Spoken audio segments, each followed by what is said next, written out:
Sorry.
All right, ladies and gentlemen, Mr. State Secretary, dear colleagues, welcome to our conference on media freedom in Europe, in which we will discuss the situation and issues in Slovakia, in European Union. We will discuss the upcoming media freedom legislation, but we will also get the chance to hear and compare the perspectives from journalism in a European neighborhood, especially in its eastern part. This conference is organized by Euractiv Slovakia and Europolicy in cooperation with Ministry of Foreign and European Affairs. My name is Barbara Zmušková. I'm an editor at Euractiv. I cover media freedom topics, and I will be the moderator today. But to start us off, I welcome the State Secretary at the Ministry of Foreign and European Affairs of the Slovak Republic, Mr. Marek Eštok, for a keynote speech.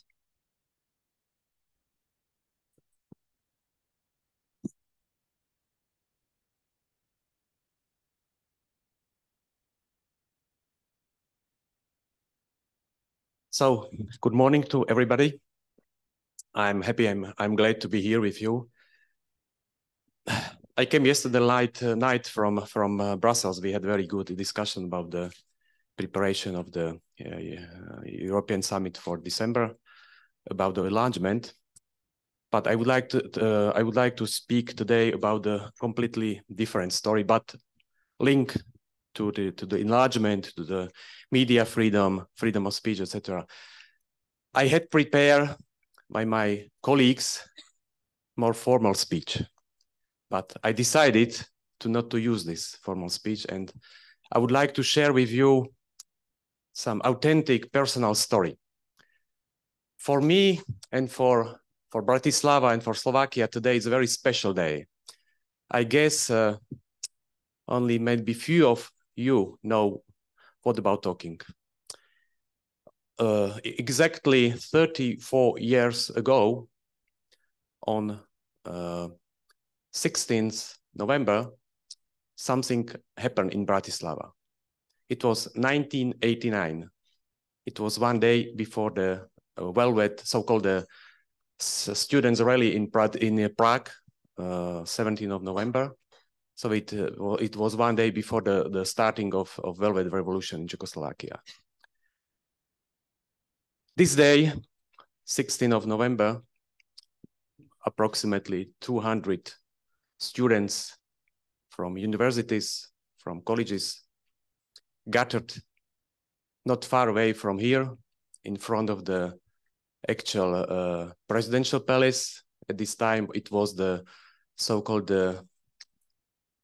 palace of young pioneer, young avant-garde of Communist Party or something like this. At this time, Czechoslovakia was a communist country. No freedom of speech, no freedom of liberty, no freedom of free media, ideology, etc., etc. So I was one of them, one of these approximately 200 students.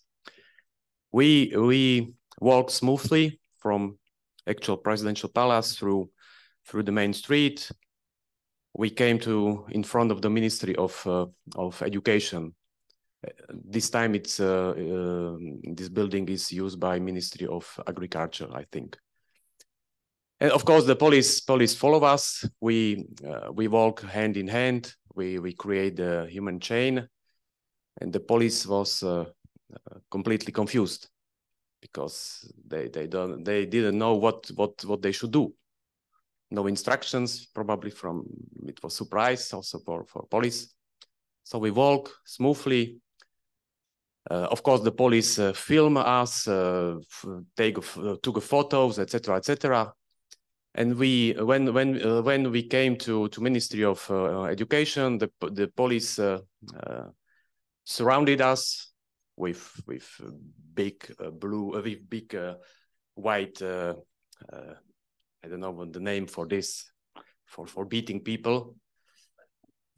Yes, like this. But fortunately for us, by chance, in the building was present I don't know exact function of this gentleman, but this was ideological or first secretary of the communist or the party of communists in this time of Slovakia, and he decided to step out of the building and he started to talk with us. We shooted, of course, during this walk, we shooted that we want the liberty, we want the school, university liberties, we want the schooling reform, etc., etc. And the gentleman started to talk with us. He promised to continue the discussion, etc. And fortunately for us, he gave an order to police escort to not to intervene. So the evening ended very, very quietly and for us. But of course, you can imagine we don't know what will happen the next day because it was still the communist regime. So well, we were. Our photos was, we guessed our photos were in the police cartotheque, etc. But the next day, the student rally in Prague completely changed the history.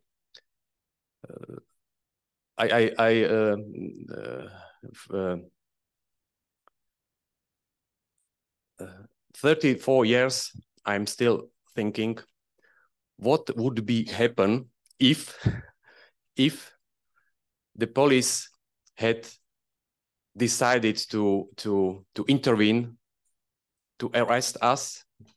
Probably the Velvet Revolution will start in Bratislava, not in Prague. Who knows? But nevertheless, I little bit take advantage of this opportunity to share with you this moment as an example that that even during the communist regime, young generation, young people thought it's a really worth to fight for the liberty of press, for the liberty of freedom of thinking, etc. So I think it's a good occasion.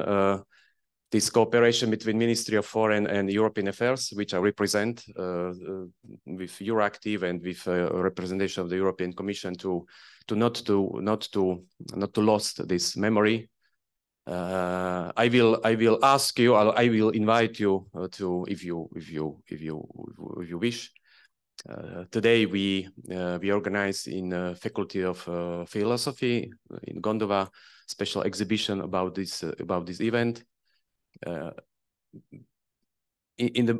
the bottom of this room there are some books in Slovaks with the personal testimonies of participants, including myself. So you are welcome to take this. And of course, I will be happy that that you will continue. There is my colleagues from Ministry of Foreign Affairs, very good diplomats. So I wish you good deliberation. I hope that in your memory I left 16th November 1989, Bratislava Student Rally. Thank you.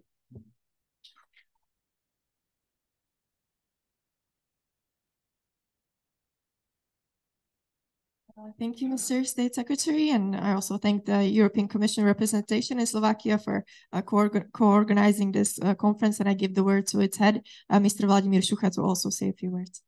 Thank you, Barbara. Thank you, State Secretary, for sharing this nice personal story. It was yesterday in the afternoon, we were sitting here with some of the protagonists of the Velvet Revolution, because we had a debate with them, with Mr. Mikloško and Sonia Somolani.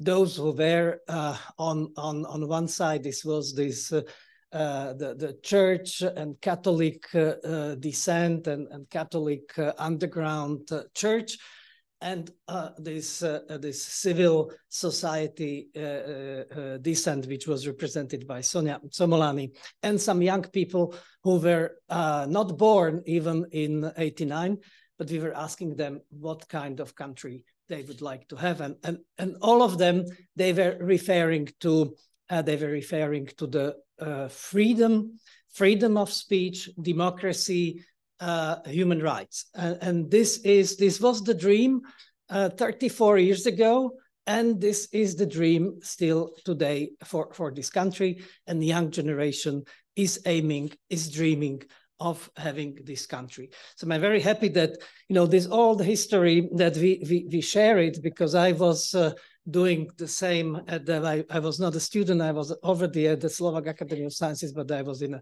a strike committee at that time at the Slovak Academy of Sciences.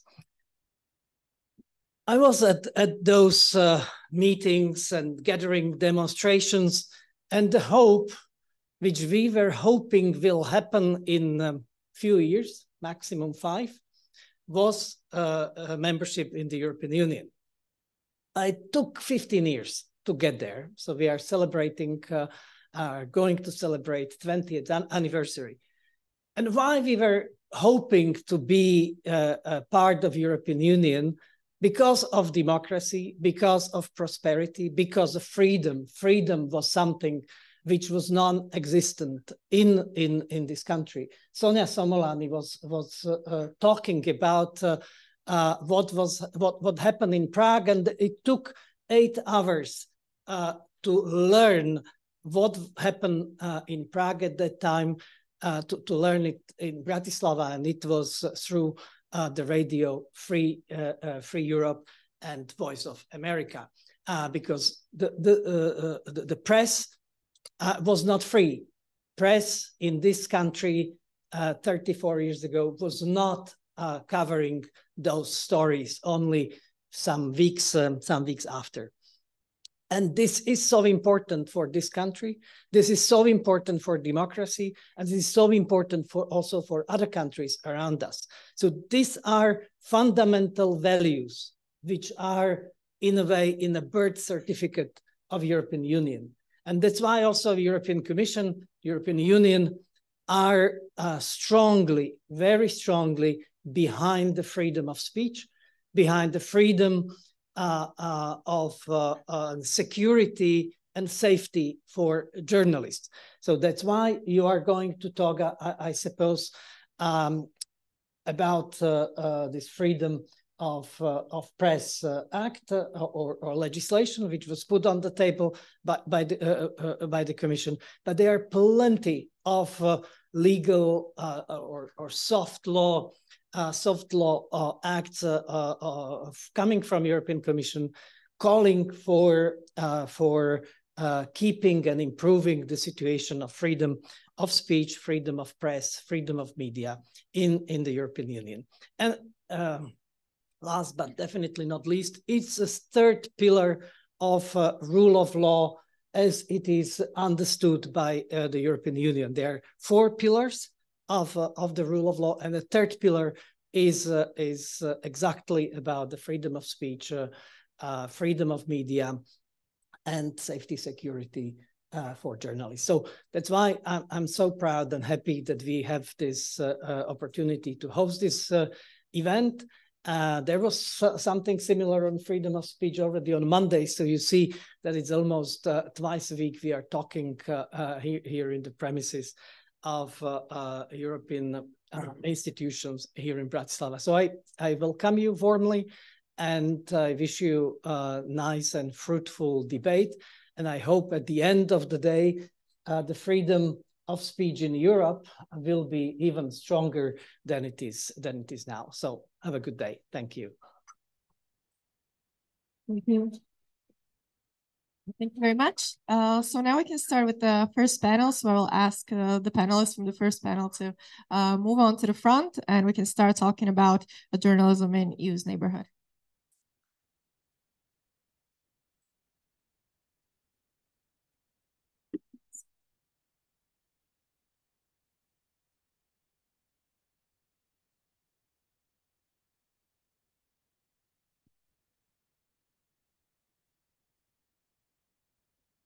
All right, so after those inspiring words for the beginning, let's dive right into the discussions. This first panel is meant to connect the media freedom issues and discussions that we're having in Slovakia and in European Union to the situation of EU's neighborhood, because obviously media freedom is a crucial part of democracy, especially in an emerging or struggling democracy, and there is a very clear incentive for the European Union to help its neighboring countries, and especially journalists working from exile, or whether they're working in their country. So we'll be asking about what are the biggest threats the journalists are facing right now in Eastern Europe, and how can the European Union and Slovakia possibly help democracy work better there. So I will introduce my panelists. First up, we have Mr. Martin Kačo, who is the Director of Common Foreign and Security Policy Department at the Ministry of Foreign and European Affairs. Welcome. We have Ms. Julia Bankova, who is a journalist from Liga.net, which is a leading news site in Ukraine. Welcome. And we have Mr. Alexei Dikavitsky, who is the Deputy Director and Editor-in-Chief of Belsat, which is a TV institutionally covered by Poland, but which covers Belarus and Russia issues. Welcome. If you have any questions, you can use the Slido platform that also goes for our people connected through Zoom or watching us, but also here in the room. If you want to use the Slido platform, our hashtag is Media Freedom. I will be watching in here, but also obviously you can ask the question in here at any time. You can just raise your hand, and we are here for you. There's many great guests here, I'm sure, have great questions, so do not hesitate to ask them. So let's start us off. Maybe Ms. Bankova, if you could speak about Ukraine's media landscape in the moment. Obviously, how has it changed since the war, and what are the main issues you're facing right now? Good morning, everyone. Thank you for inviting me. It's a pleasure. About the landscape of Ukrainian media now. Actually, I'm fighting for freedom of speech more than 10 years. Actually, 13 years from my 15 years journalist career, and we started from small meetings against censorship during Yanukovych period. And what I can say now that Ukrainian media has changed a lot, and now we have a lot of really independent media. We managed to learn how to earn money and to be independent from oligarchs, from authorities. And now we have a lot of investigative journalists and teams, big teams of investigative journalists who grown up from that period. These are the people who didn't want to work with authoritarian regimes under the censorship, and now they are really good professionals and change country a lot. Today, the biggest threat and the only threat for Ukrainian journalists are Russian missiles. actually. It's threat of actually almost every day we have air alarm, and we go to bomb shelters and have to work from bomb shelters. We go to front line and cover this war from the front line. So this is the biggest challenge for us now. Of course, we have some circumstances connected to martial law. Not everything is allowed to talk about and be covered by Ukrainian journalists, but I think that that's the problem we can deal with. Today in Ukraine, we have many independent media, and many of us started to translate our articles into the English language, and it's very important to be heard by the world and to tell the story from Ukrainian perspective, because usually Russians did this, and European countries and all over the world, people's got news from Russian services or from international media, which are not so deeply in the context of Ukraine. So it's very important to tell about Ukraine, about this war against Ukraine from Ukrainian perspective. We, of course, have another threat from big tech corporations, from anonymous Telegram channels. That is a problem we don't know how to deal with, but we try to solve this problem, and just for now we just do our work and try to explain our readers why anonymous Telegram channels are not the best source of the information. We also have this big tech corporation like Google, Meta, that they don't allow us to share information about the war. They block us. They don't want to promote our materials. We lose our audience because of changing of Google algorithm every month, I guess. So we have to make some technical changes on our website every month in order to not lose our audience, and to appear in this Google trends, Google News, and so on. So this is a general picture. Thank you very much. So, Mr. Zikowicki, to follow up, if you could speak about how is it to cover Belarusian issues from exile, and whether it is only from exile that these information and news can be put out into the world. Hello, my name is Alexey Zikowicki. So I'm, as you heard, from the Belsat TV. We are broadcasting from Warsaw, Poland, since 2007, and so we're launched as actually exile media, and we broadcast via satellite, via social media, via YouTube mostly, actually on Belarus, Russia, Ukraine, Kazakhstan, Moldova, Armenia, and so on. Well, as to Belarus, of course, we have a war in Ukraine, which is a big tragedy. But on the other side, if you want me to describe the situation of Belarusian media, I mean free media, independent media, so one word is a tragedy, because after unsuccessful revolution in 2020, really all of independent Belarusian media had to just remove abroad, mostly to Poland or Lithuania, because regime started just to hunt on independent journalists. Yesterday, it was 3 years since our camera girl and our journalist were arrested in Minsk, and it was a first sentence in Belarus. It was 2 years for them just for covering protests in Minsk. Young girls. One of them, she was released after 2 years, and another girl, they gave her additional 6 years during those 2 years. So she's still in prison, and we have in prison more than 35 journalists for the moment in prison. Half of them are journalists and cameramen from Belsat. and they have sentences from 3 to 8 years. 2 years, 3 years, it's a very, very light sentence now in Belarus.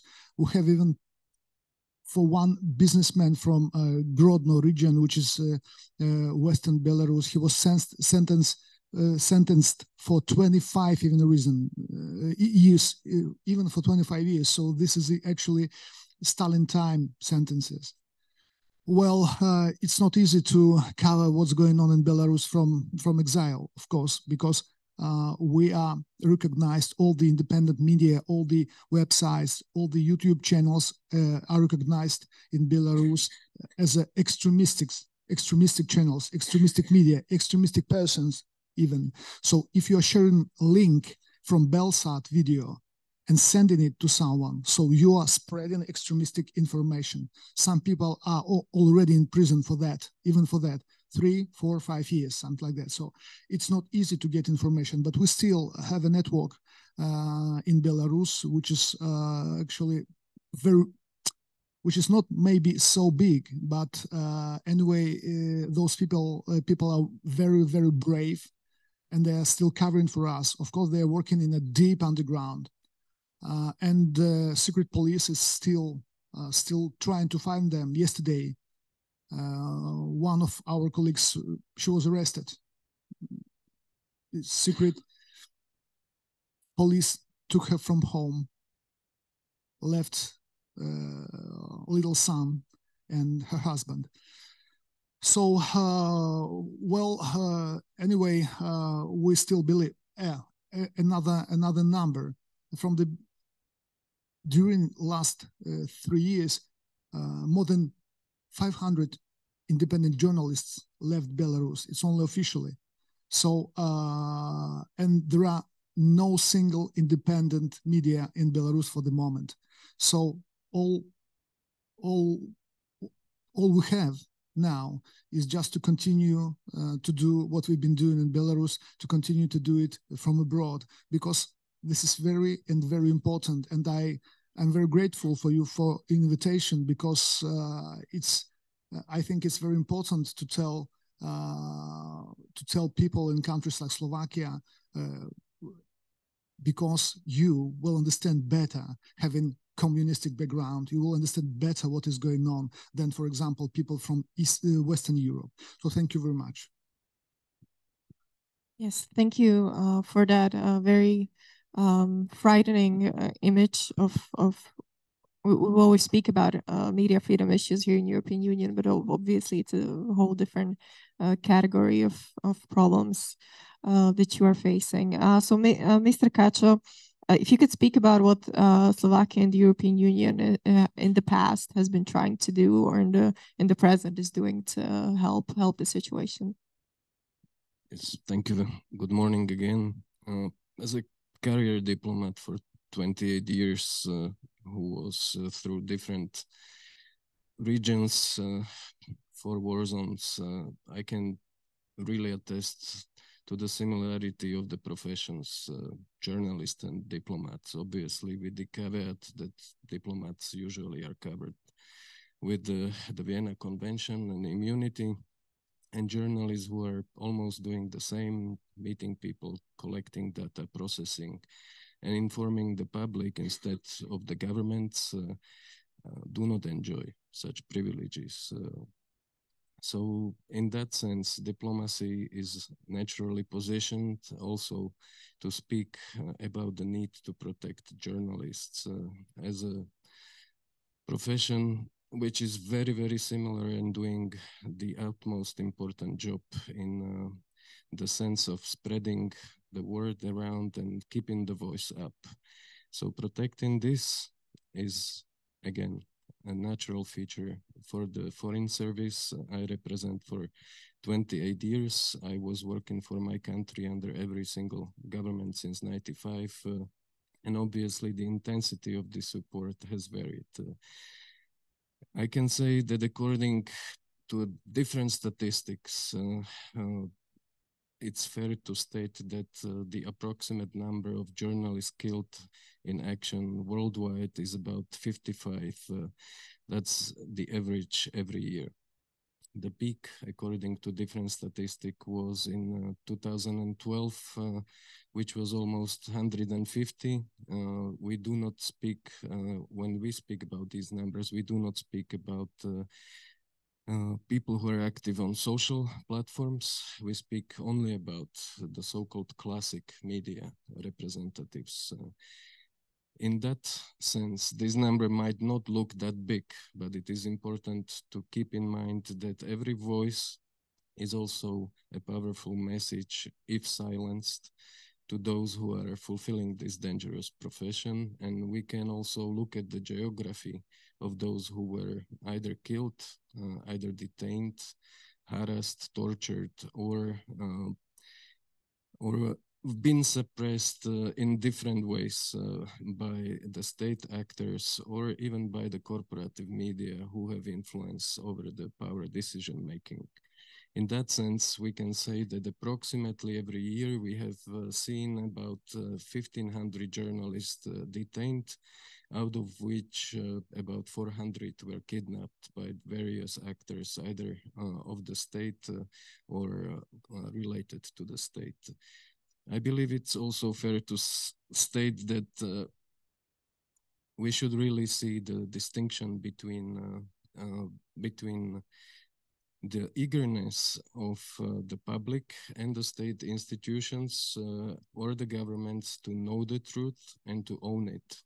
This clear distinction is the feature that help us to differentiate between the regimes that are still, I would say, under the one side of the world that we live in and the other side that was just very briefly and slightly touched by the previous speakers.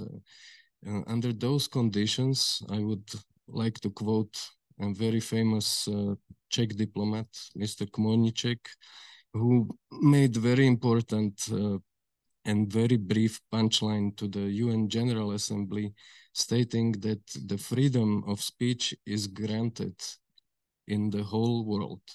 What is not granted is freedom after the speech.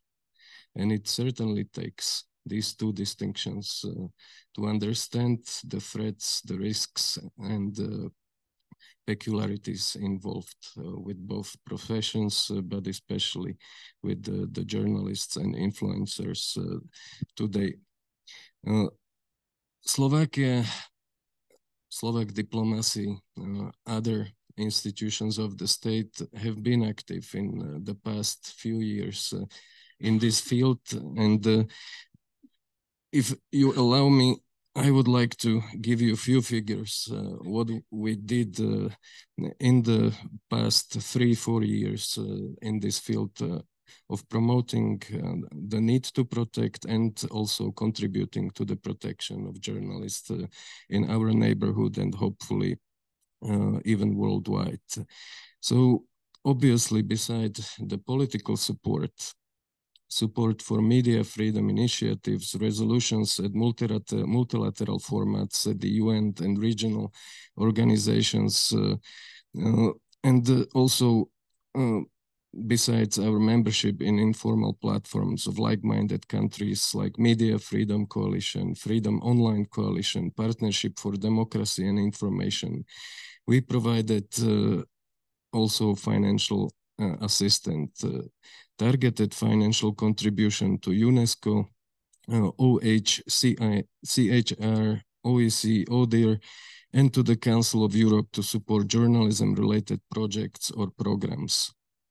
Targeted financial contributions we provided to the investigative platform OCCRP to support the work of journalists and media freedom in Ukraine and Western Balkans. It was 300,000 euros in 2021.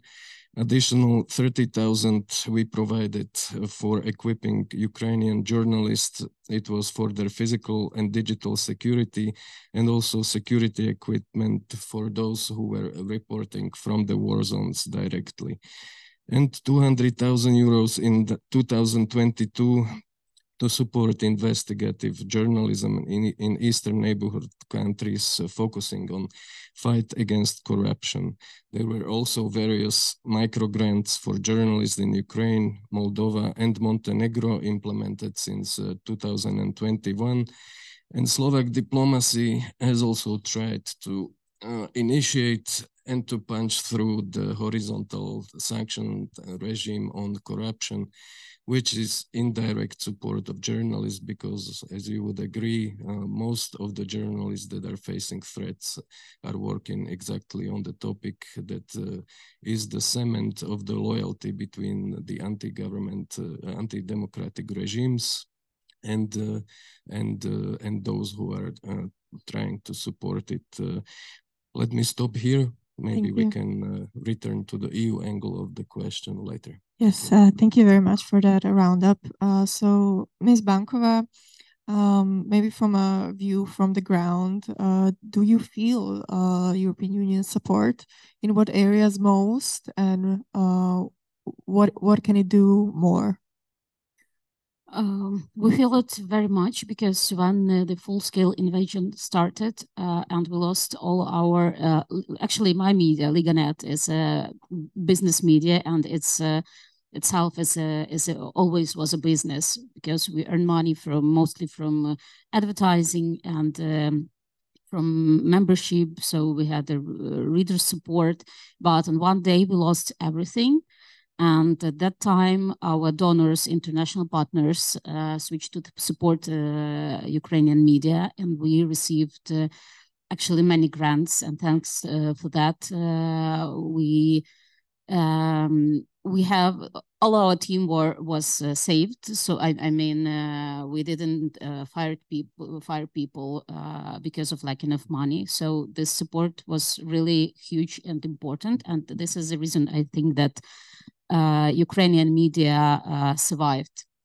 So that's true. The advertising market is not, it hasn't back the previous level today.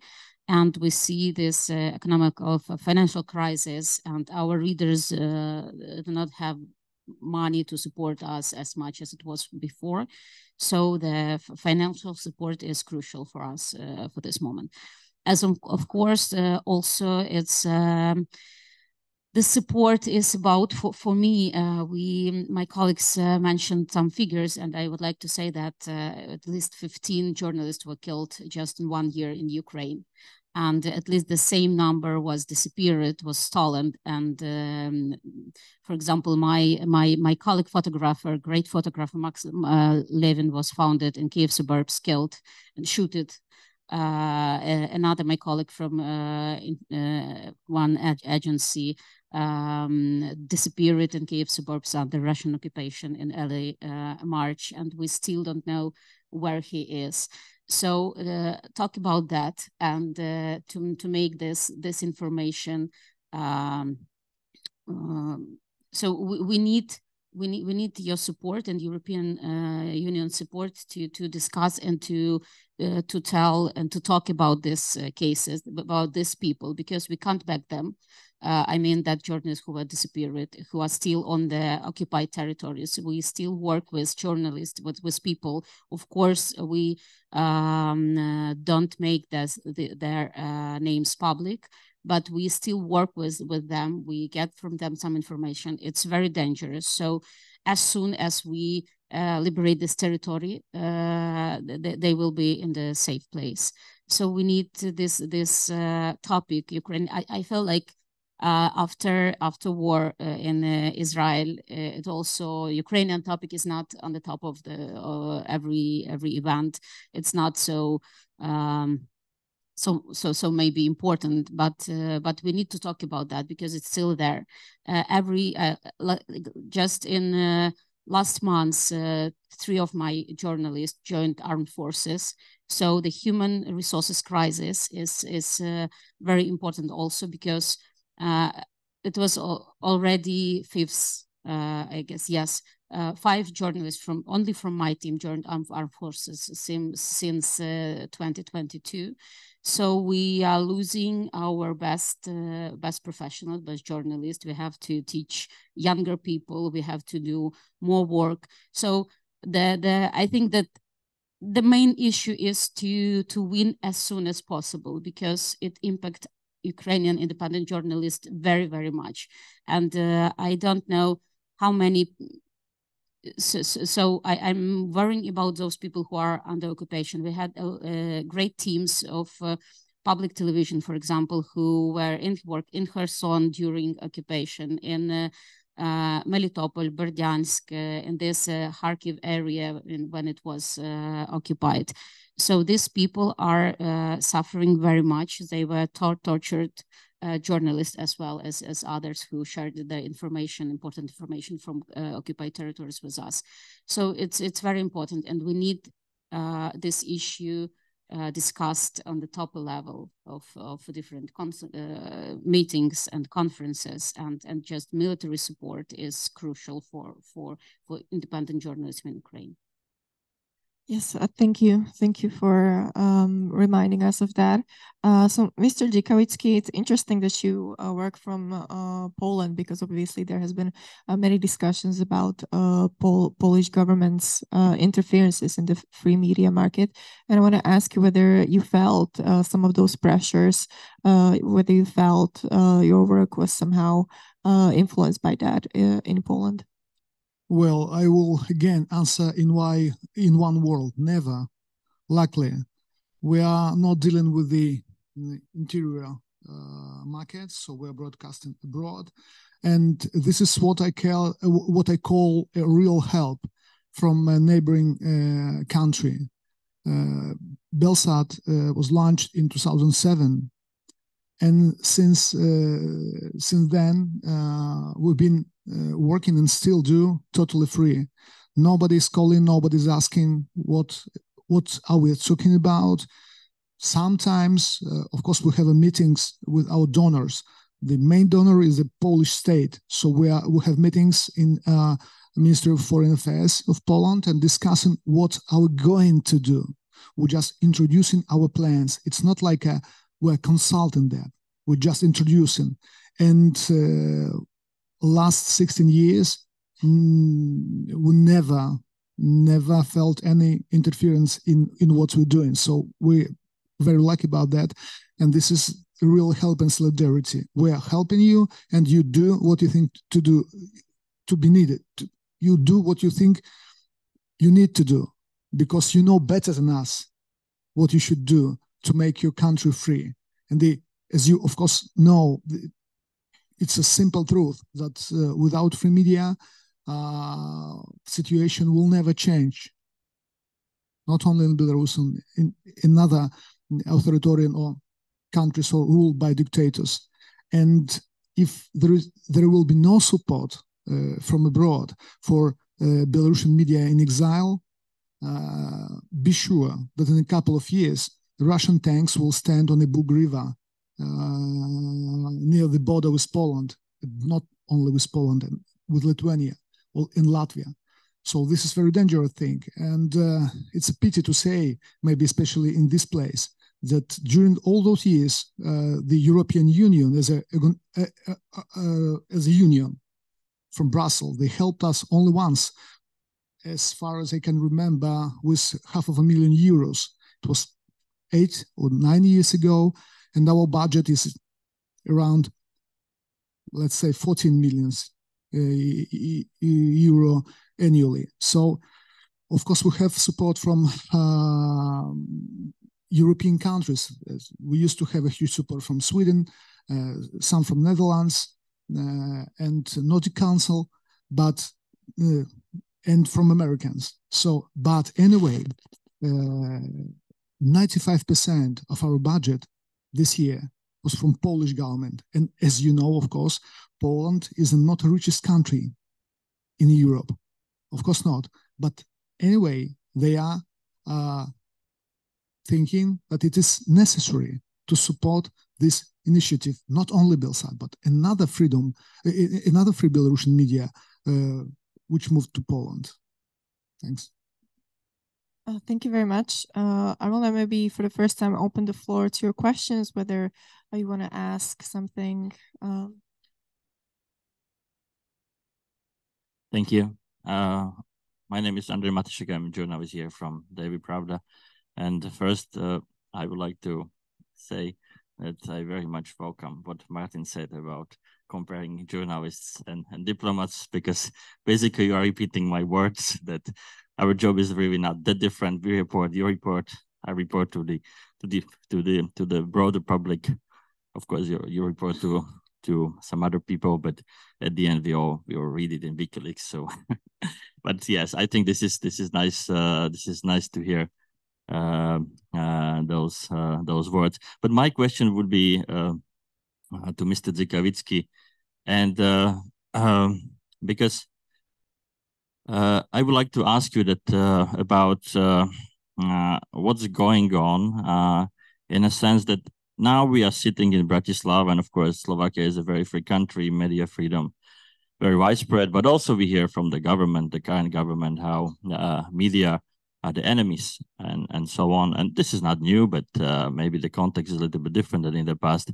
But I'm pretty sure that if I said something like that, that the government is saying the media are the enemies, this is something you have heard from your government, or however I will call the regime of Alexander Lukashenko, which is illegitimate in my view. But my question is that how those words, if the government of your country is portraying, and if you wouldn't be exiled, you would be in jail probably, or maybe something even worse, unfortunately.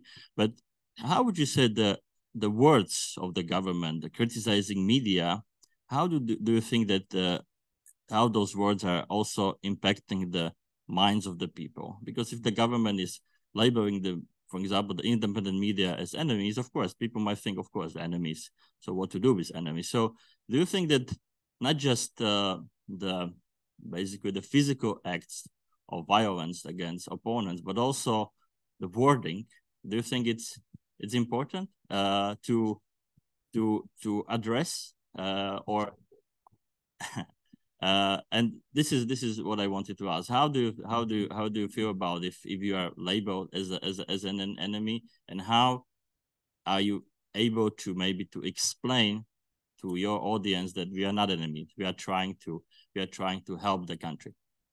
Well, it's a big question, of course, but you know, for Belarusian government, for Belarusian dictator, everyone who is helping each other or thinking independently or gathering in some independent organizations, those people, all of them are enemies, not only media. Of course, we have prohibited all the, for example, independent unions, and even the Union of Fishermen or Union of Protection of Birds. Everything is now illegal in Belarus. Why? What should, people watching birds, what should they do to the regime? It's not a problem. They don't have a gun. But the problem is that they are united in some organization which was not launched by government. So near all independent organizations are cancelled, prohibited. And of course, they're saying all the time that there are enemies barking from abroad, with the pockets full of American or European money. I don't have any, dollars or euros in my pockets, but they are showing all the time, these scenes that you see. This is what we've been filmed in Brussels, showing, for example, European Parliament and saying, yesterday they granted millions and other millions for Belarus, but it was just a, parliament session. It was nothing about Belarus. So, of course, we are enemies, but I think, of course, part of some of Belarusian people, they think the same way. I think maybe 15-20%, this is a percentage of people supported Lukashenko during the so-called election 3 years ago. I think they can think this way. We also must understand that Belarusian citizens are actually, let me say it in other ways, the Belarusian media field is under control in 60%. I'm talking about television now. 60% is controlled by Russian media.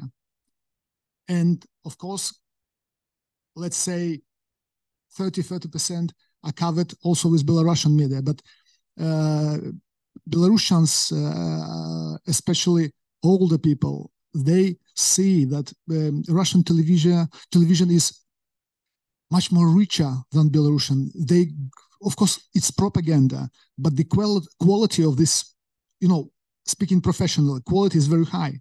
So it's attractive. And they are listening to what Russians are saying. And of course, what Belarusian regime is saying. But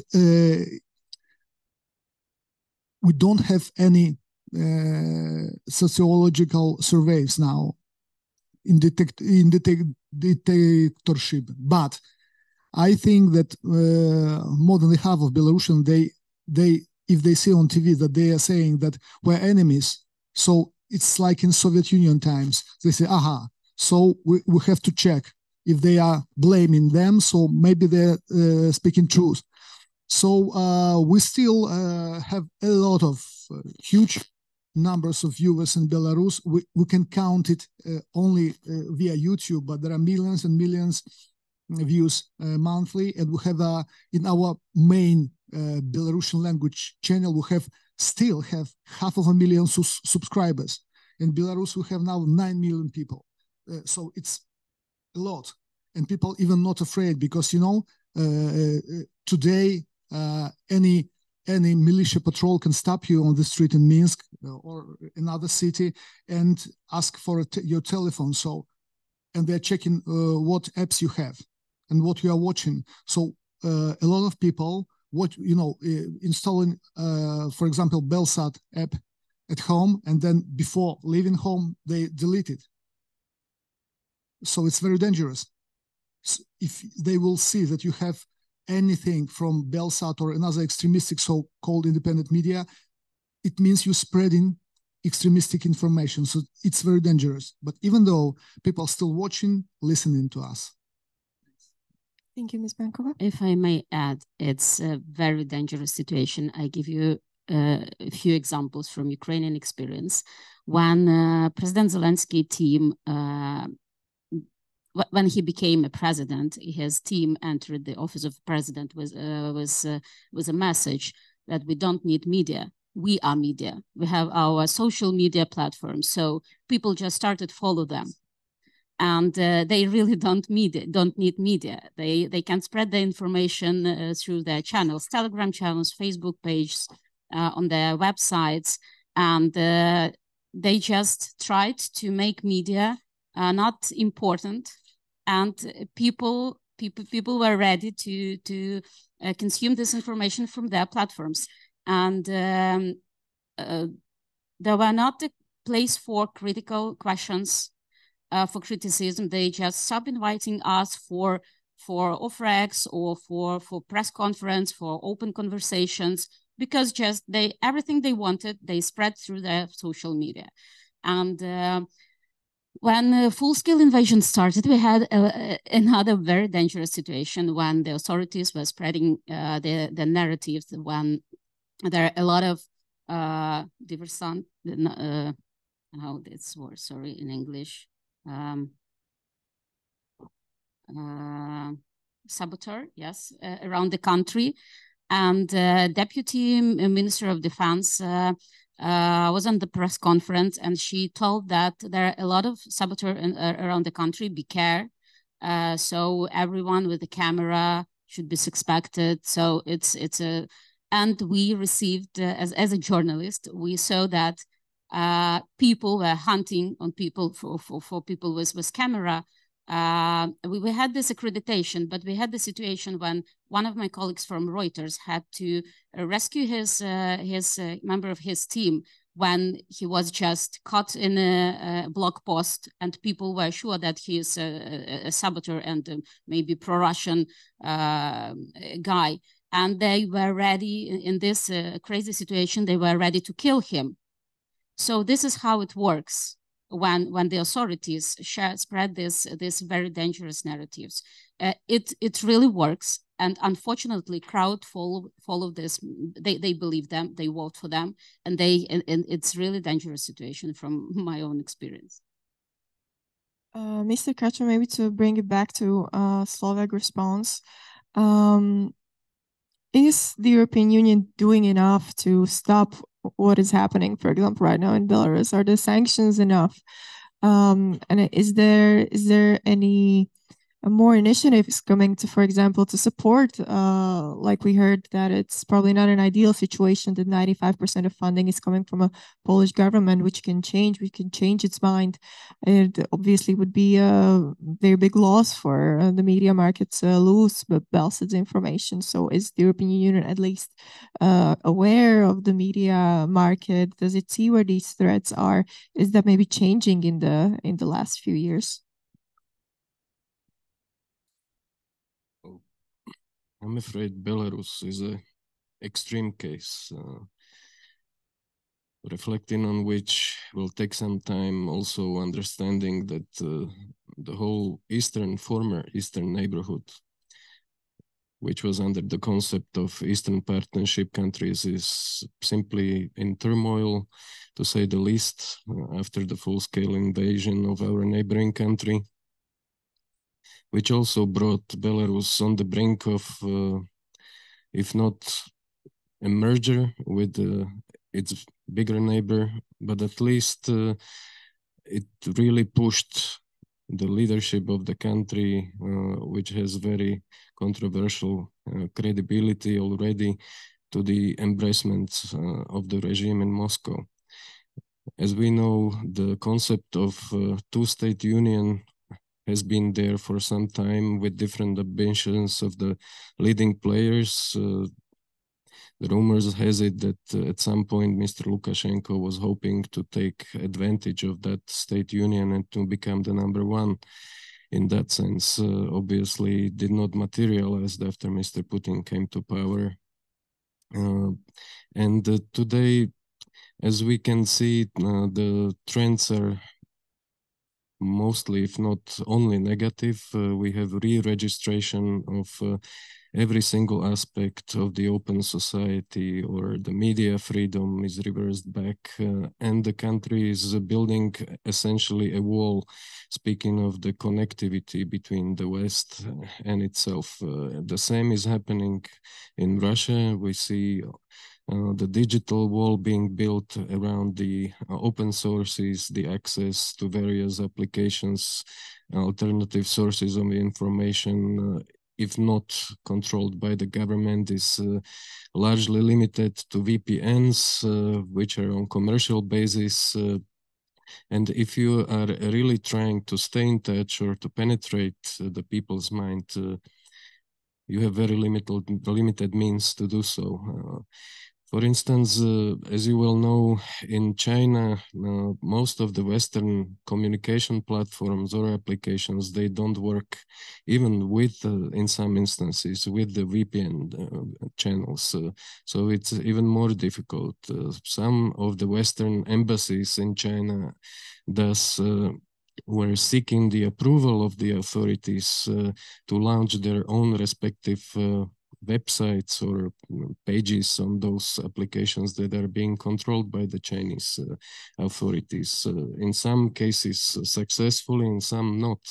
The Slovak embassy has penetrated 2 of these applications just recently to promote the cultural and economic opportunities, cultural diversity and economic opportunities in my country. But essentially, the space for expressing yourself in that part of the world is limited by far if compared to what we have today here. So it's very useful in that, if we are in that sense of seeking the positive in the negative, to compare what we have today with what is going on in our imminent neighborhood. And obviously, there is one more additional limit that relates to Belarus, which is no ambition to become the part of the EU in the future. Why? Because the process of enlargement slow as it is, really provides for the most powerful tools to introduce the standards, norms of a democracy to any country, as we have seen it in our own case, and hopefully we will see it soon in the case of our imminent neighbor, maybe Moldova too, maybe Georgia, and hopefully also vis-a-vis the Balkans, because the promise of enlargement was made to the Western Balkan countries exactly 20 years ago. I can speak about the toolbox more, if you allow me. The rule of law is obviously the most important part of the evaluation, the screening process. So we have now 2 countries, Ukraine and Georgia, which are recommended to open accessions, provided the screening, which will not start automatically, will lead to a positive evaluation by March of the next year. So if this is happening, we will have a historical benchmark of our biggest neighbor, which before the war was almost 52 million, if I'm not wrong in that sense, in 92. And it will face its first negotiations vis-a-vis opening the chapters, which are now divided into 6 clusters. And in comparison, the methodology in the past was a bit different, because now we are speaking about fully reversible process.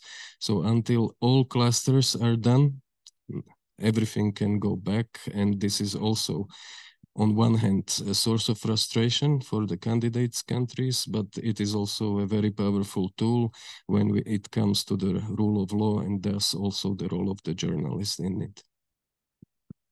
Thank you, and thank you also for your questions on Slido. We have one for Ms. Bankova. So you spoke about Mr. Zelensky's beginnings in the office and how he was not very friendly to the media. So how is has that changed the second invasion hit in February, and how is the situation now?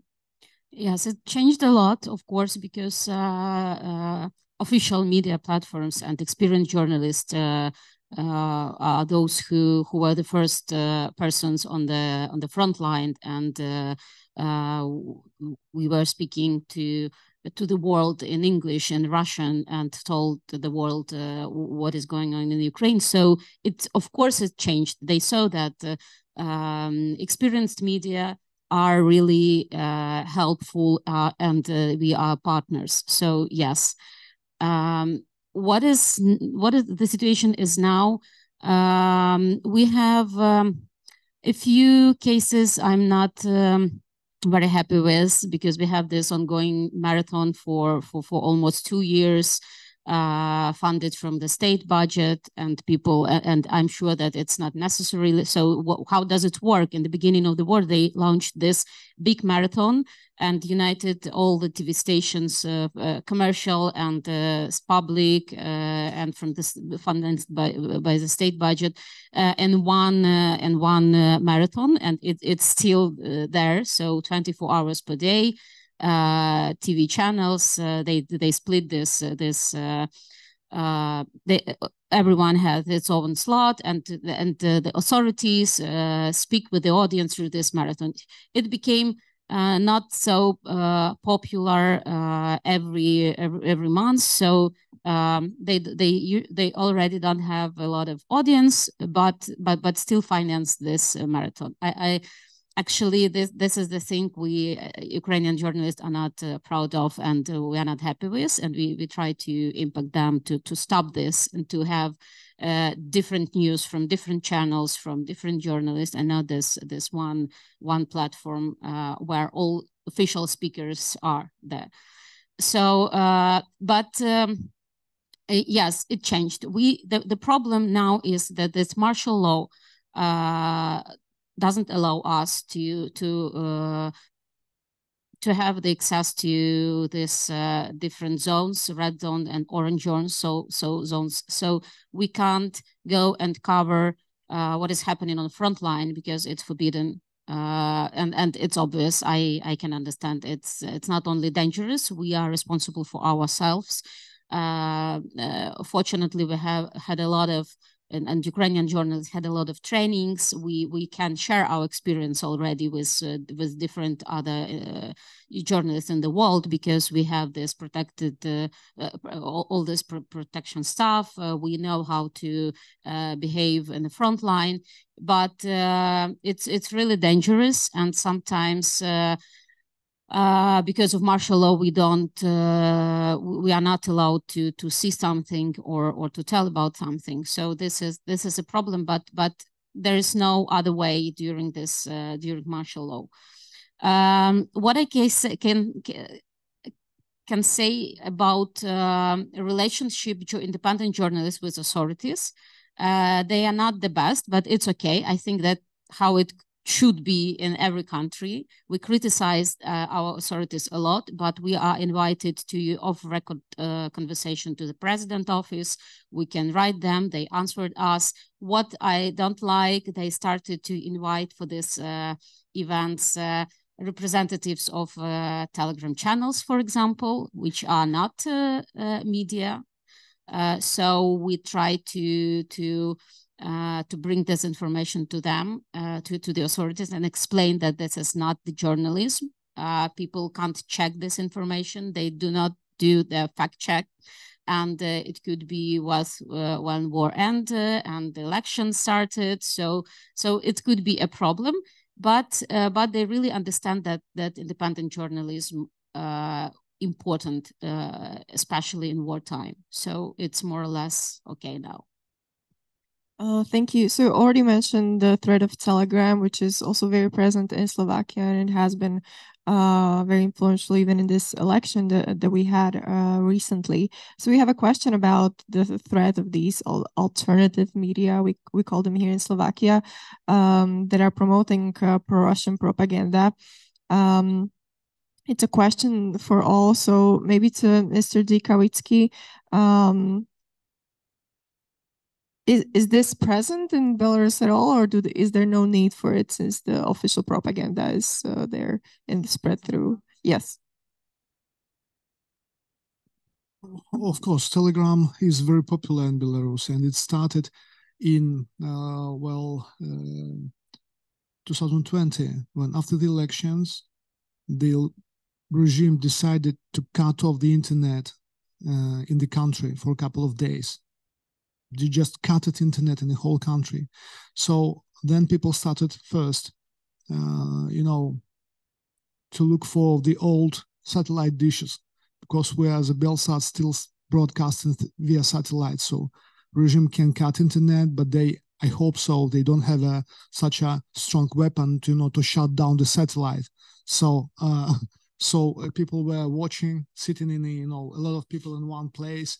The flats or houses of those who have satellite dishes, and be watching what we are talking about. And then if we are saying the internet was cut, it's not actually 100% true, because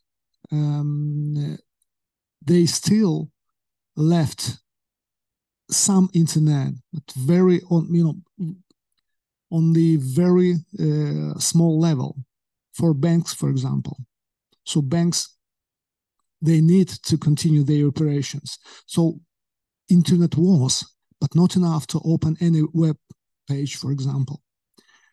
And luckily, this level of internet was enough for Telegram, surprisingly. So Telegram became very, very popular, and still it is. And I think that independent media, independent bloggers or Telegram makers, where they are much more stronger than official propaganda. Of course, official propaganda, Belarusian official, they learned how to do it now. After a couple of years, they're doing this too. But I think we're still much more stronger with Telegram. But I have to repeat it again. If you have a Telegram app, it's dangerous. But it's hard to believe. But one of my friends he was returning to he was traveling to Poland, and of course he canceled all the applications from his mobile phone, and on the border they are checking mobile phones and said, "You have no Telegram? Unbelievable. You're not using Telegram? It's suspicious." I said, "Why?" And one guy said to him, "Next time, leave Telegram, but just with mother-in-law, son, wife. So this is not suspicious then. But if you have no Telegram at all, this is suspicious." So people have Telegram, but, at home, when they are, in the morning going to their jobs, workplace, so they are deleting Telegram, but still it's very strong. Thank you. That's an interesting perspective. I don't think the Slovak independent or serious media has a presence on Telegram. So Ms. Bankovev spoke more critically about the Telegram channels. And do you, for example, have a presence on Telegram? Is that also an avenue in which you share information? Yes, we have, because we must be there because the audience is there. But Telegram was not so popular in Ukraine before the full-scale invasion, but when it started, so Telegram is the fastest way to receive information. So people use it just for very quick news. They check news and go forward. So we have to compete with different media in Telegram. We wish to go out of there, but unfortunately we wouldn't be competitive when we start this. I hope that one day it wouldn't be so powerful. But now we even communicate with our community. We have this membership model, and people who donate us, who subscribe to some of our materials, they also said that the Telegram is the most comfortable way to communicate. So every day, 1 time per hour, everyone, I guess, in Ukraine, most of Ukrainians use Telegram to get news from there. And unfortunately, there are so many different channels with so many different information that you just can be lost in this information. So what we did, we started to give people less in this Telegram channel, only really important news. But of course, we have a anonymous Telegram channel which are bombing people with information every 15 minutes, and they have 2.6 million people, million followers.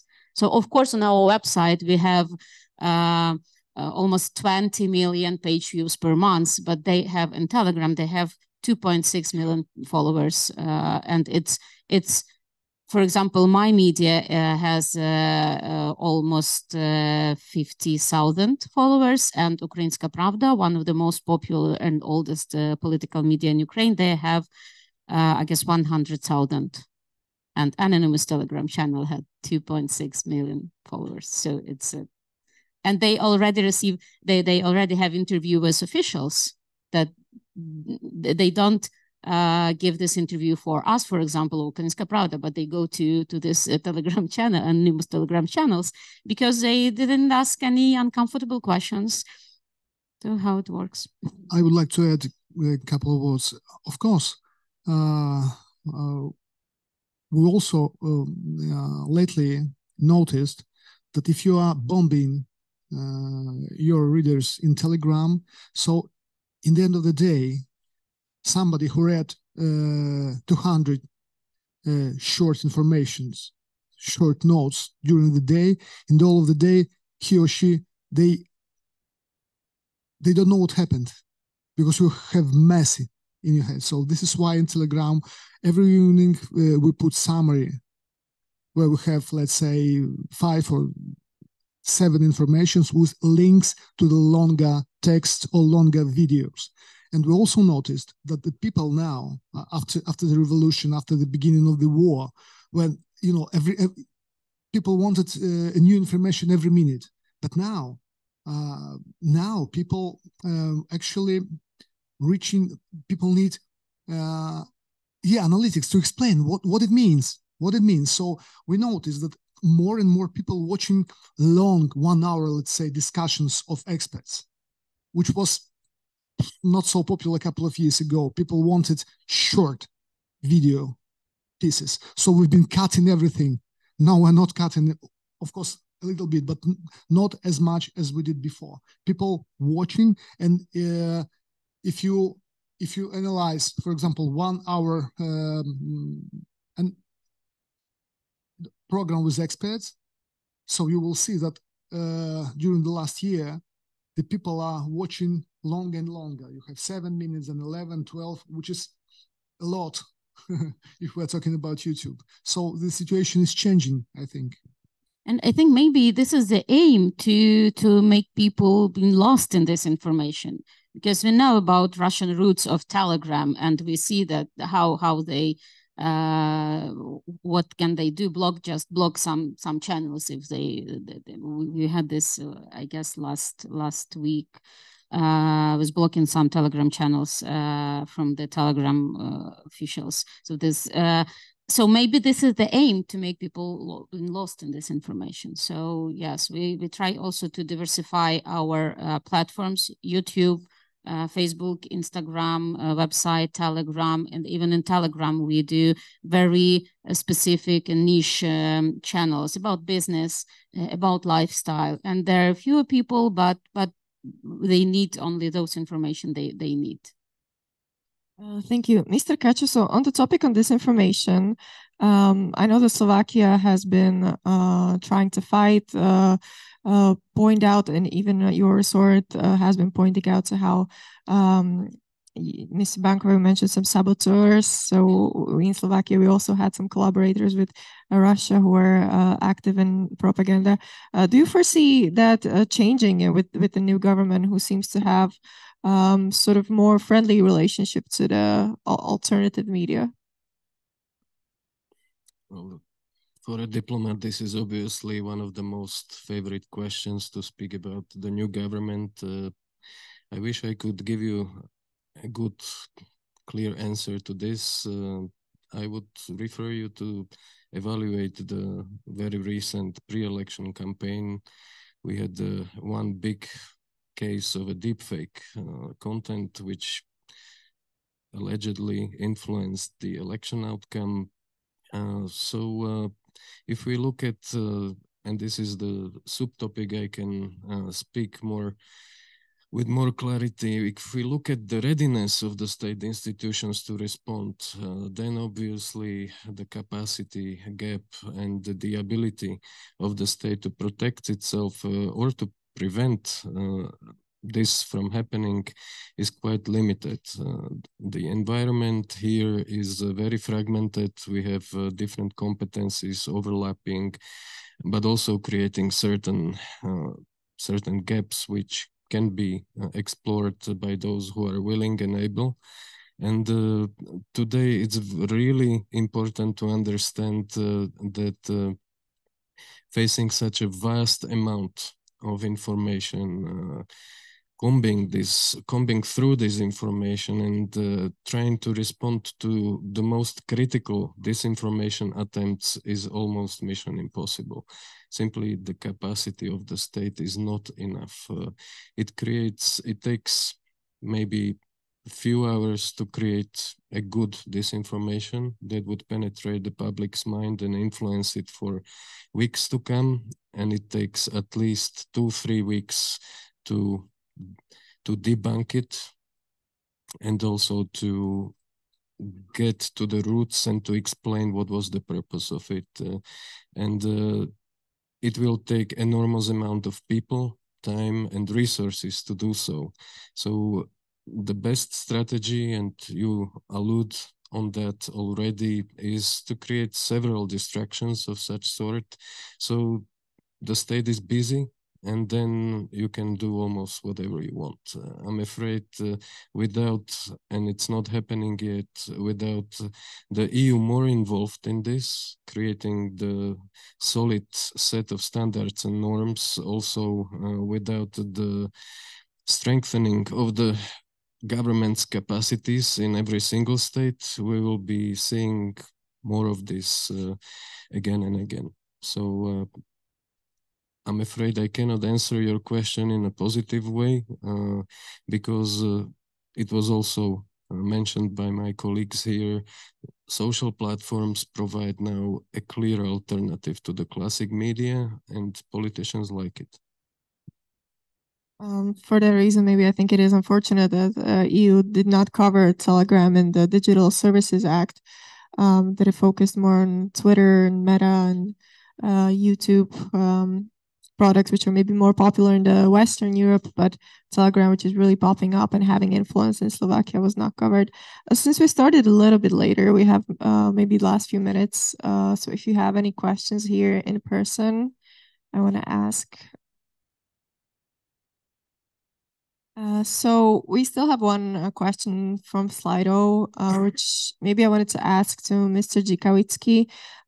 We have a situation here in Slovakia when government officials are saying that they will not speak to certain media, or they will not invite them to their events, press conferences, or even to the building at all. So you obviously don't have a cooperation with the Belarusian government. So if you could speak about how journalism changes the second that you cannot speak to the government at all.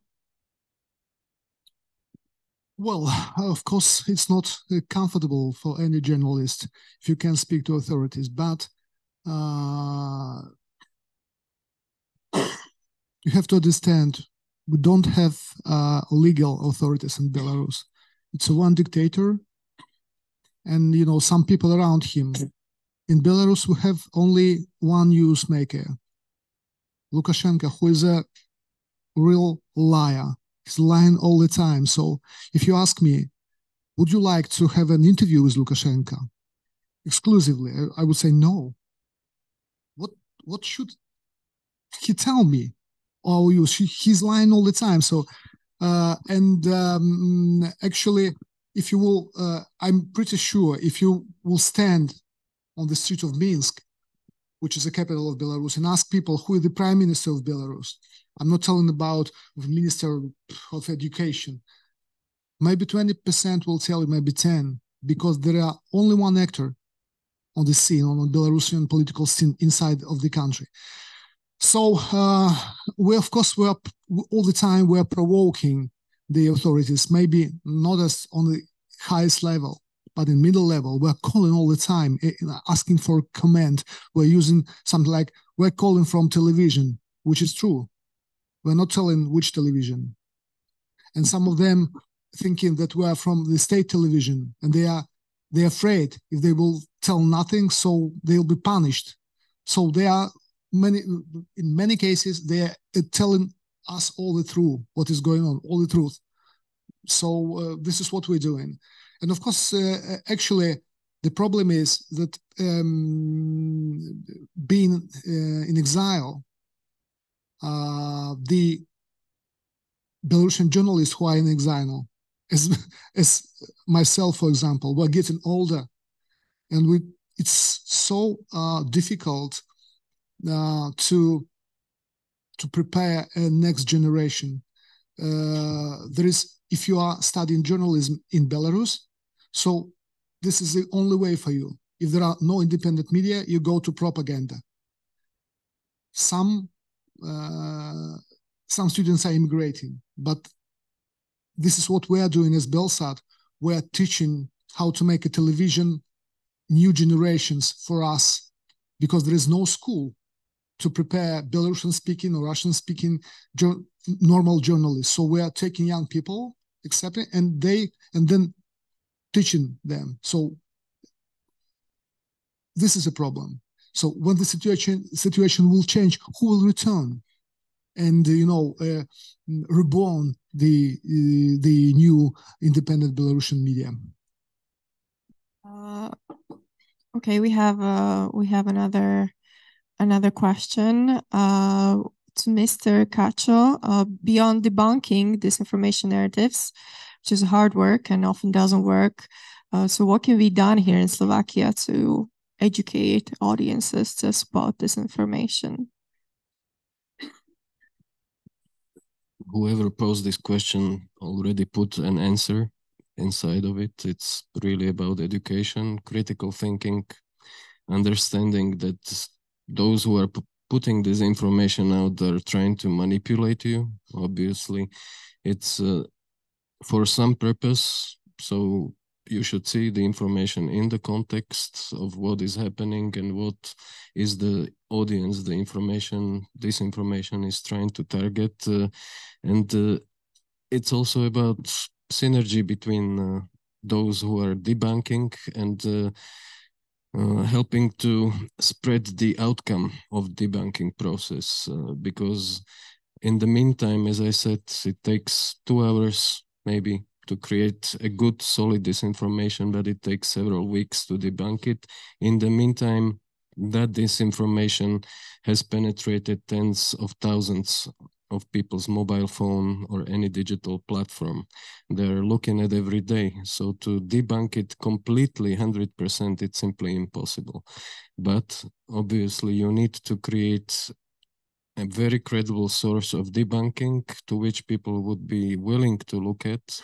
You cannot enforce it. Everything is done on voluntarily basis. And without, as I said, critical thinking, this is not possible. Thank you. And maybe last question to my colleague journalists from EU's neighborhood. Ms. Banko, you already mentioned the need to write news about what is happening in Ukraine. We have some journalists here in audience. So what would you say European or even Slovak journalists should do differently or more when covering the situation in Ukraine, and whether there is enough of a relationship, communication, networking that you have with European journalists? Oh, difficult questions. I think in Slovakia, we really need Slovakian support now. And in this political, a few days ago, my colleagues, I asked actually our elected partners to advise some people with whom we can talk about this situation and the future of Ukrainian-Slovak relationship. And we published an article about that. And it's really, this topic is really popular among our audience, to be honest. Every news about what is happening to Slovakia is very popular and high demanded. So Ukrainians seeking this information and would like to understand the future of this.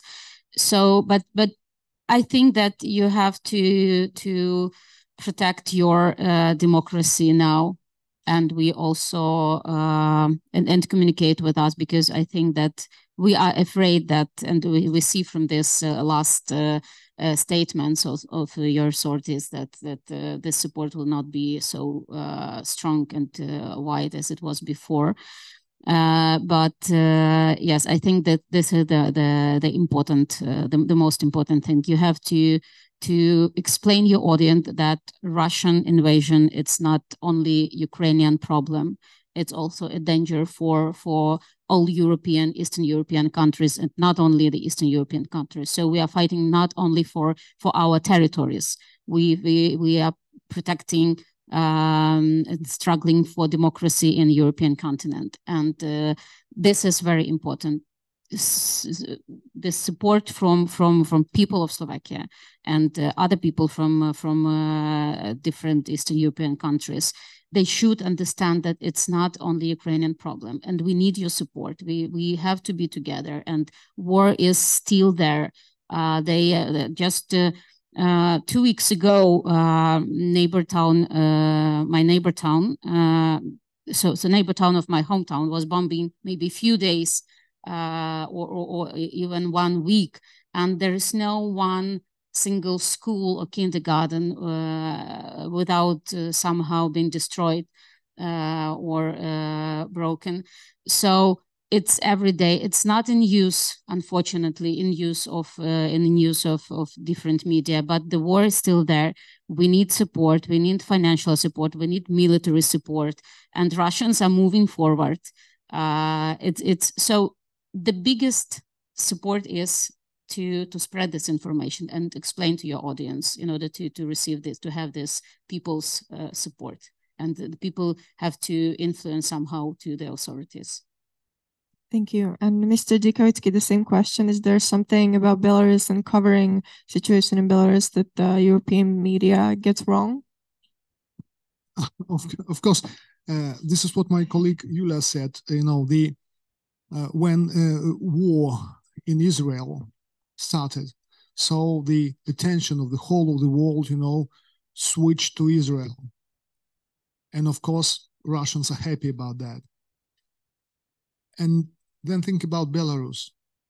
When the full-scale invasion began in February, so of course, the attention of the whole world switched to Ukraine, which is normal. I understand that. It's a war. And then we have Israel, and where's Belarus? It's a country in the middle of Europe. We actually belong to Europe historically. And we have thousands of political prisoners. We have about 60,000 people tortured, beaten after 2020. And well, nobody's writing about that. So some crazy Western tourists are visiting Belarus and making photos and saying, you see, the streets are clean. Oh, it's a big achievement. The cleanest streets in the world are in North Korea. So we're not talking about North Korea as the happiest country in the world. Clean streets means nothing. It's not like a plus to Lukashenko. It's because our tradition is that. So if somebody, I'm not talking about Poland, but even in Poland, if people don't care about what's going on in Belarus, I always repeat, it's 180 kilometers from Warsaw, border with Belarus. It's a very small distance, and the people are suffering there, and you even don't think about that. It's not thinking about Belarusians themselves, but also about the Europe, because it's just dangerous. Thanks. If I may add, I totally understand that it's very difficult to keep attention. It's difficult to us, Ukrainian journalists. People are tired even in Ukraine. We see that every next piece of content about war is not so popular as it was. So I respect all, and I'm so grateful for every journalist in the world who still covered this war in Ukraine. And it's maybe about creativity of journalists to keep this attention. We have to transform our approach to creation, to creation of content, because I understand that it's difficult. You have to invent something to keep this attention. So I totally understand, but we still maybe explain people that maybe to make parallels with their ordinary life and explain them how could it influence their ordinary life. So maybe because, yes, when Mariupol was on the all first pages of all over the media, it was people were impressed. We don't have such pictures anymore, thanks God. But we have a very bad stories and every day. So I am grateful for those who still working on this Ukrainian topic, and I'm here to every European journalist to share different stories, to find focus of some stories, to share my contacts in order to have this. Access to authorities, to speakers, to ordinary people who live in this war. So we are here to help you to share this important topic. Thank you. Thank you very much. So that's unfortunately all the time we have for this discussion right now. I'm very grateful to my panelists, to my guests for their time, for coming here to Slovakia to speak on these issues, and also for Mr. Kacha to speak about what Slovakia and European Union is trying to do. So thank you also for your attention, for your questions.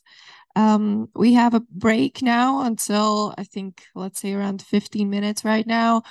There's coffee outside. We'll be following it with the panel more on the European Union Media Freedom Act. And I would like to ask you, to people who have not yet signed their signatures on their attendance sheets there in the back, we'll be very grateful for them. Thank you very much.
All right, so let's start with the second panel. Thank you very much to all those who stayed for this discussion, which will focus much more on the European Union, Slovakia, and the upcoming EU legislation, the European Media Freedom Act, but also maybe other European Commission recommendations on journalistic safety and protection against slap suits.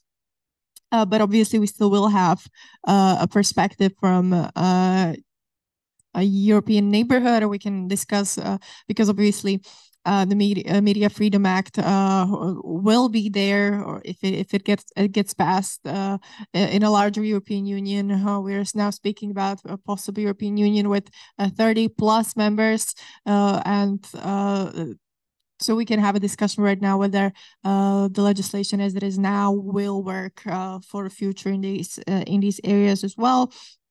So without further ado, I will introduce my panelists. So we have Mr. Vladimír Bilčík, a Slovak MEP from the European People's Party. Welcome. Very good late morning, and thank you very much. Very much look forward to this very timely discussion. For Slovakia journalists, we have Ms. Sonia Vajsová, head of World News Desk at the Slovakia public broadcaster radio RTVS. Welcome. Good morning. Thank you for having me. From the diplomatic sector again, Mr. Tomáš Kozák, Director General of the Director General for European Affairs at the Foreign Ministry. Very warm welcome. And from the outside EU perspective, we have Mr. Jabba Devdariani, founder of UNA Georgia and a leading member of Civil.ge's editorial team, who can speak about the media freedom in EU's neighborhood. Welcome. So once again, the situation is similar with Slido. You can again use the hashtag media freedom. You had many questions in the first panel, which was great. So I hope that you still have some in store for this discussion. You can also have them directly in here in person. So let's dive right in, not waste any more time. So Mr. Bilčík, if you could introduce us to where the European Media Freedom Act is right now, and what do you think it will pass in this legislative period, which will end in June?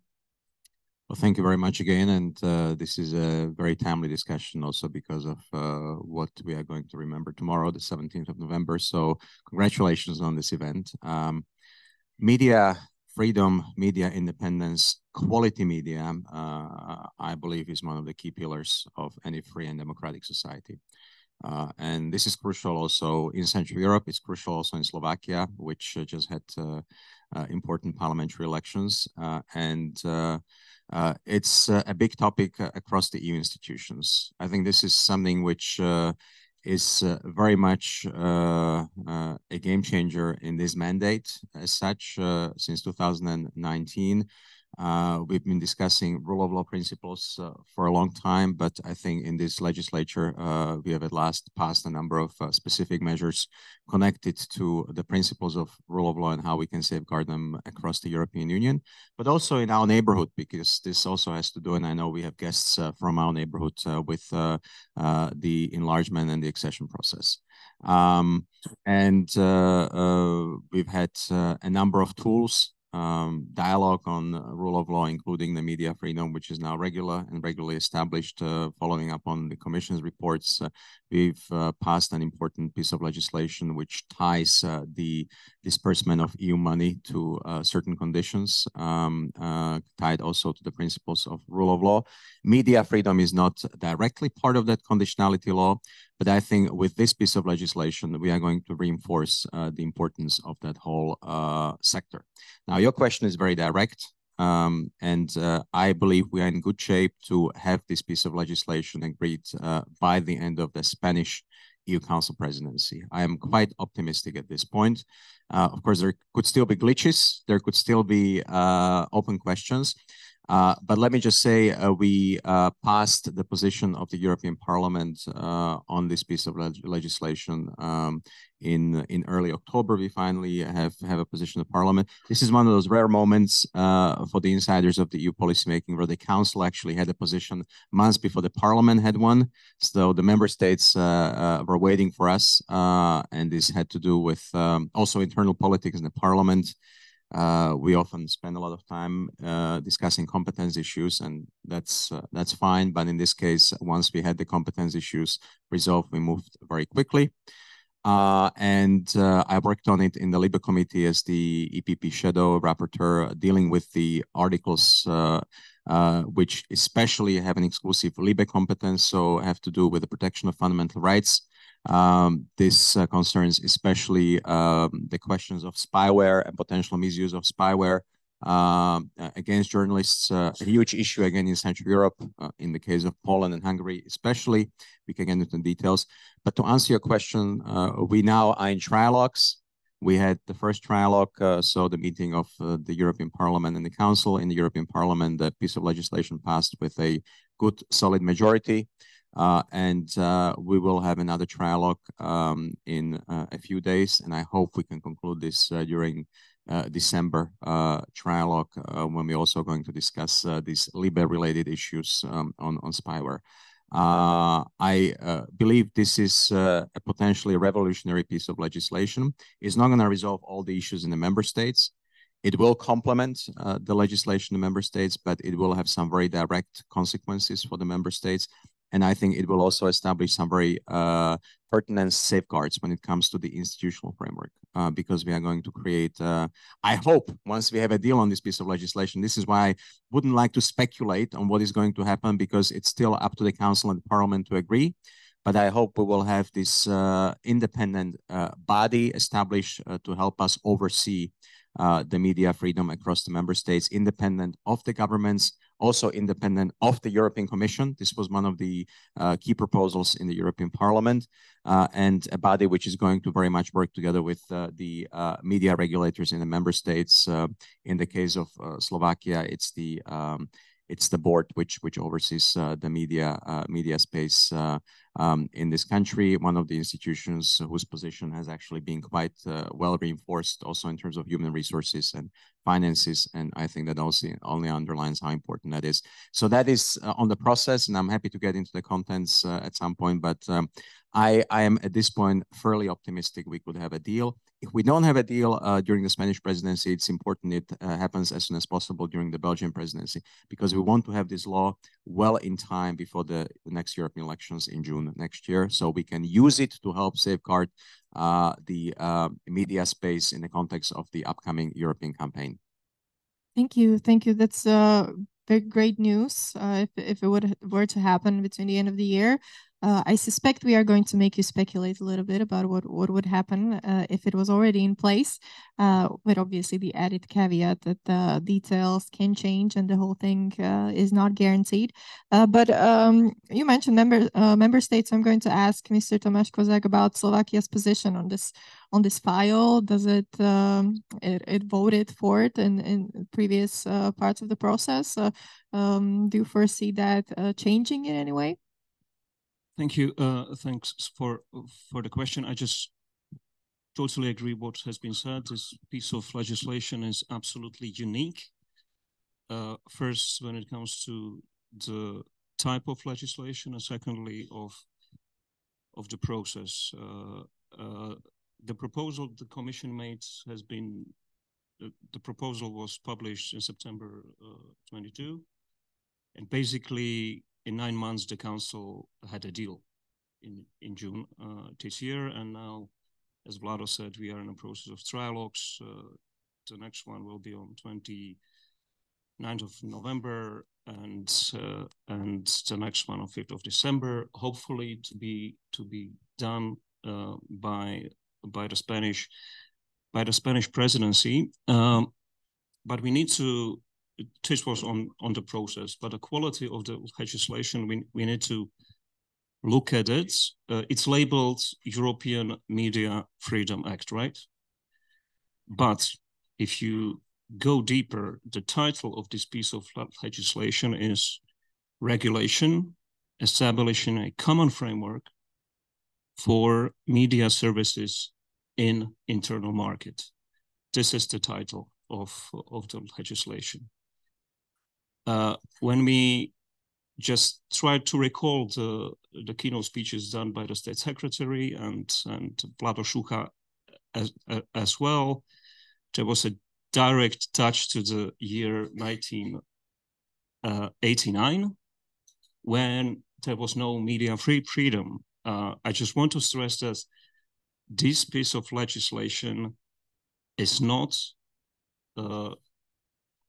being done because there is no media freedom in the EU. This needs to be the starting point.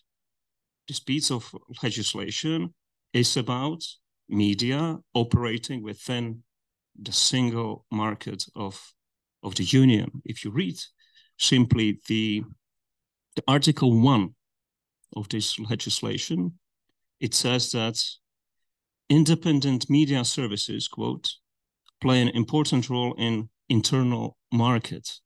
It is about the media and how they operate in the EU.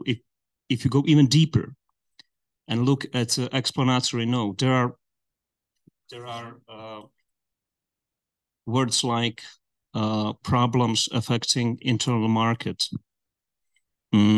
market concentrations, fragmentation of media markets in the EU, that media services providers need to have some legal certainty how they operate. I'm just saying this as a starting point. There is a media freedom in the EU. Media Freedom Act, in its very essence, is about how they operate in the internal market of the EU.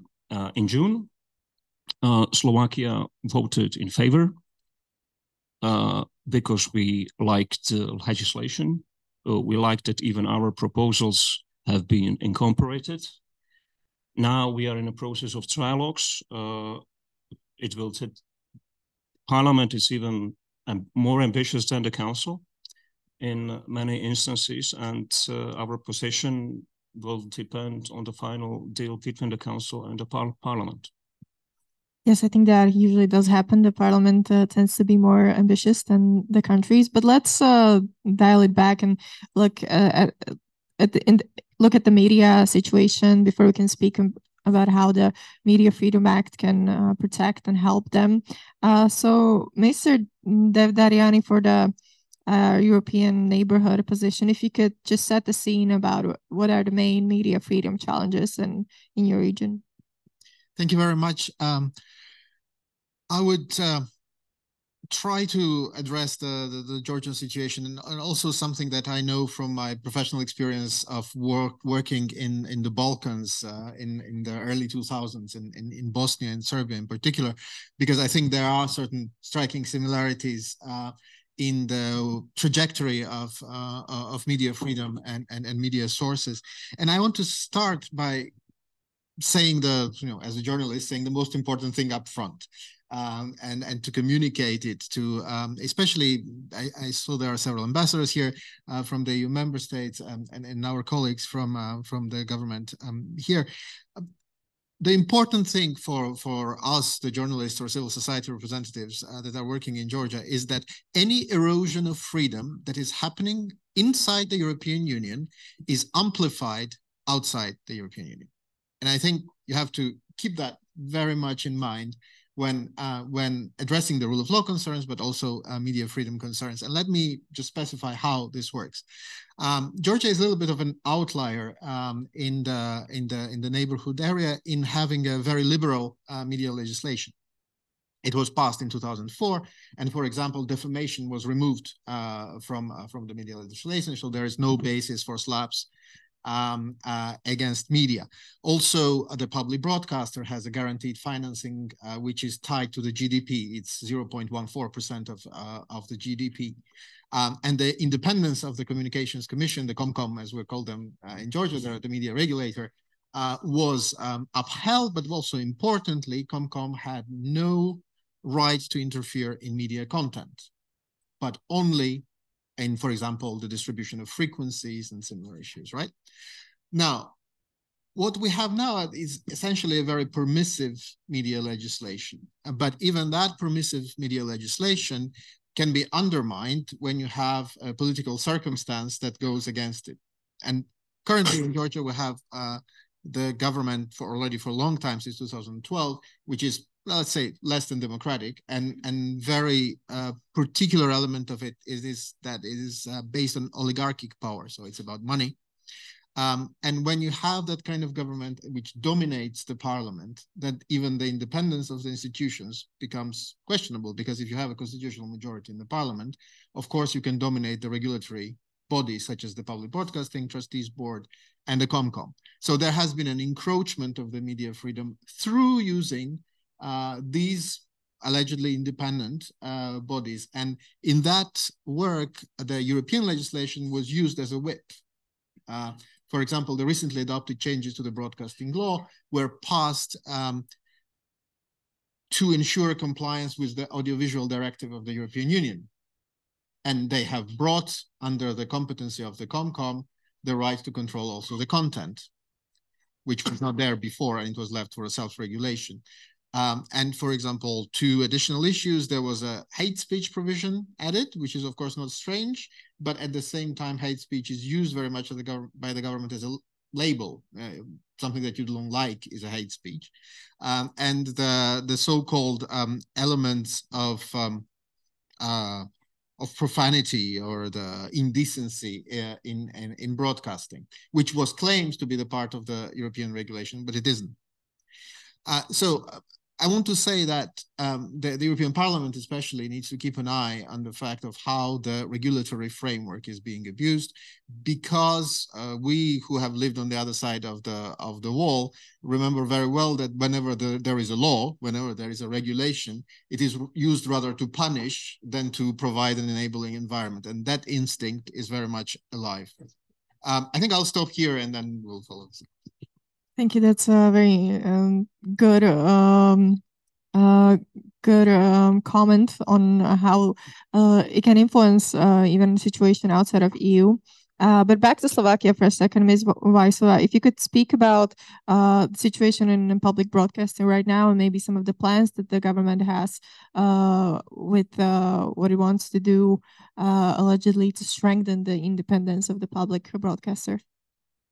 Thank you. First of all, I have to say, as a public broadcaster journalist, that this exactly what I will say. It's my opinion, and it's not an opinion from my company. And this says, I think, a lot about what's going on in the public media, that I have to think about what I will say. And I think it's really important for the freedom of expression. And the situation now is that I have to question myself, what will the future bring? Because the government, the new government, is already speaking about how they want to make some kind of solution for the public media in Slovakia. Actually, they are speaking about dividing our company to two parts. We are the public broadcaster, we have the radio and TV. They are thinking about dividing it. Itself, it can be not the problem in a sense of functioning of the companies, but it's about why they want to divide the company. This is always the important question. And of course,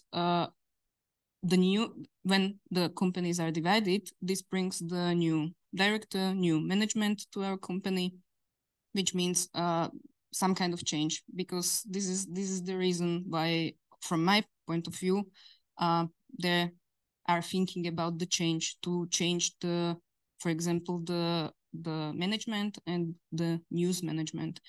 And we spoke about, or the discussion was before about the war in Ukraine, for example, or about Belarus. Of course, we cannot compare with the situation now. As well, Mr. Kozak said, the freedom of expression in Slovakia is there, but the question is how will be in the future and in connection with the war in Ukraine. or with Russia topics, I question myself if there will be the division of the company, if there will be the new management again, what kind of influence it will have on the information we will broadcast.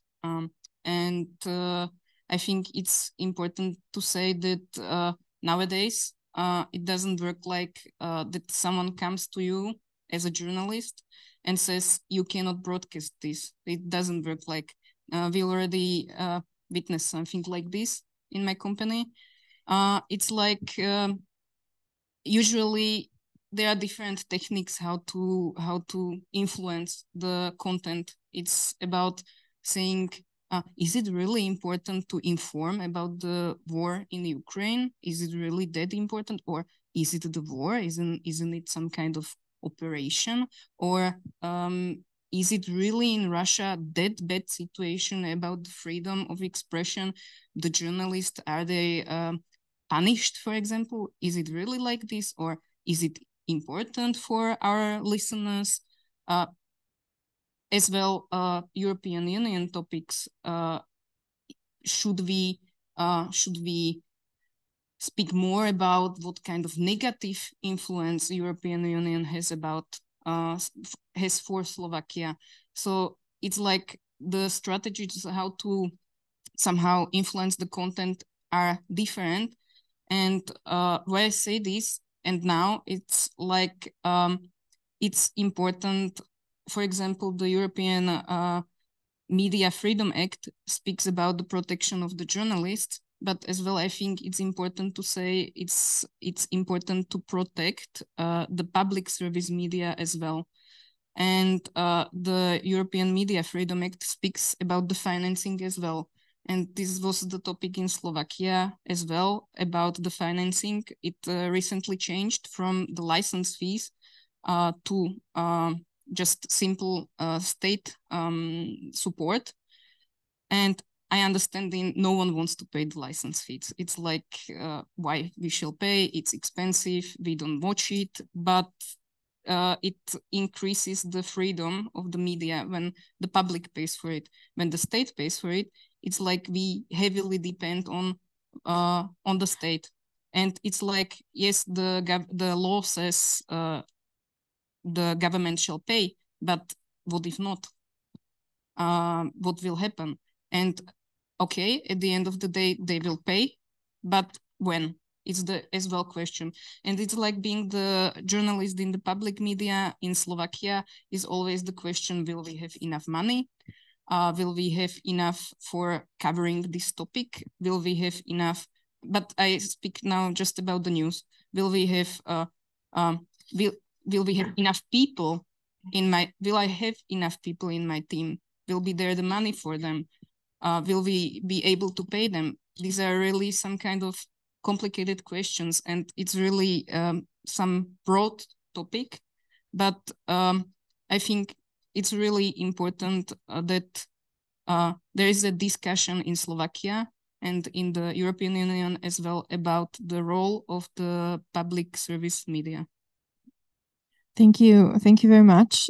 So maybe on this example, we don't have to speak about it specifically because, like we say, we really don't know how maybe the situation would be specifically affected if the media freedom was already in fact. But Mr. Bilčík, maybe more generally, on this example, we can explain.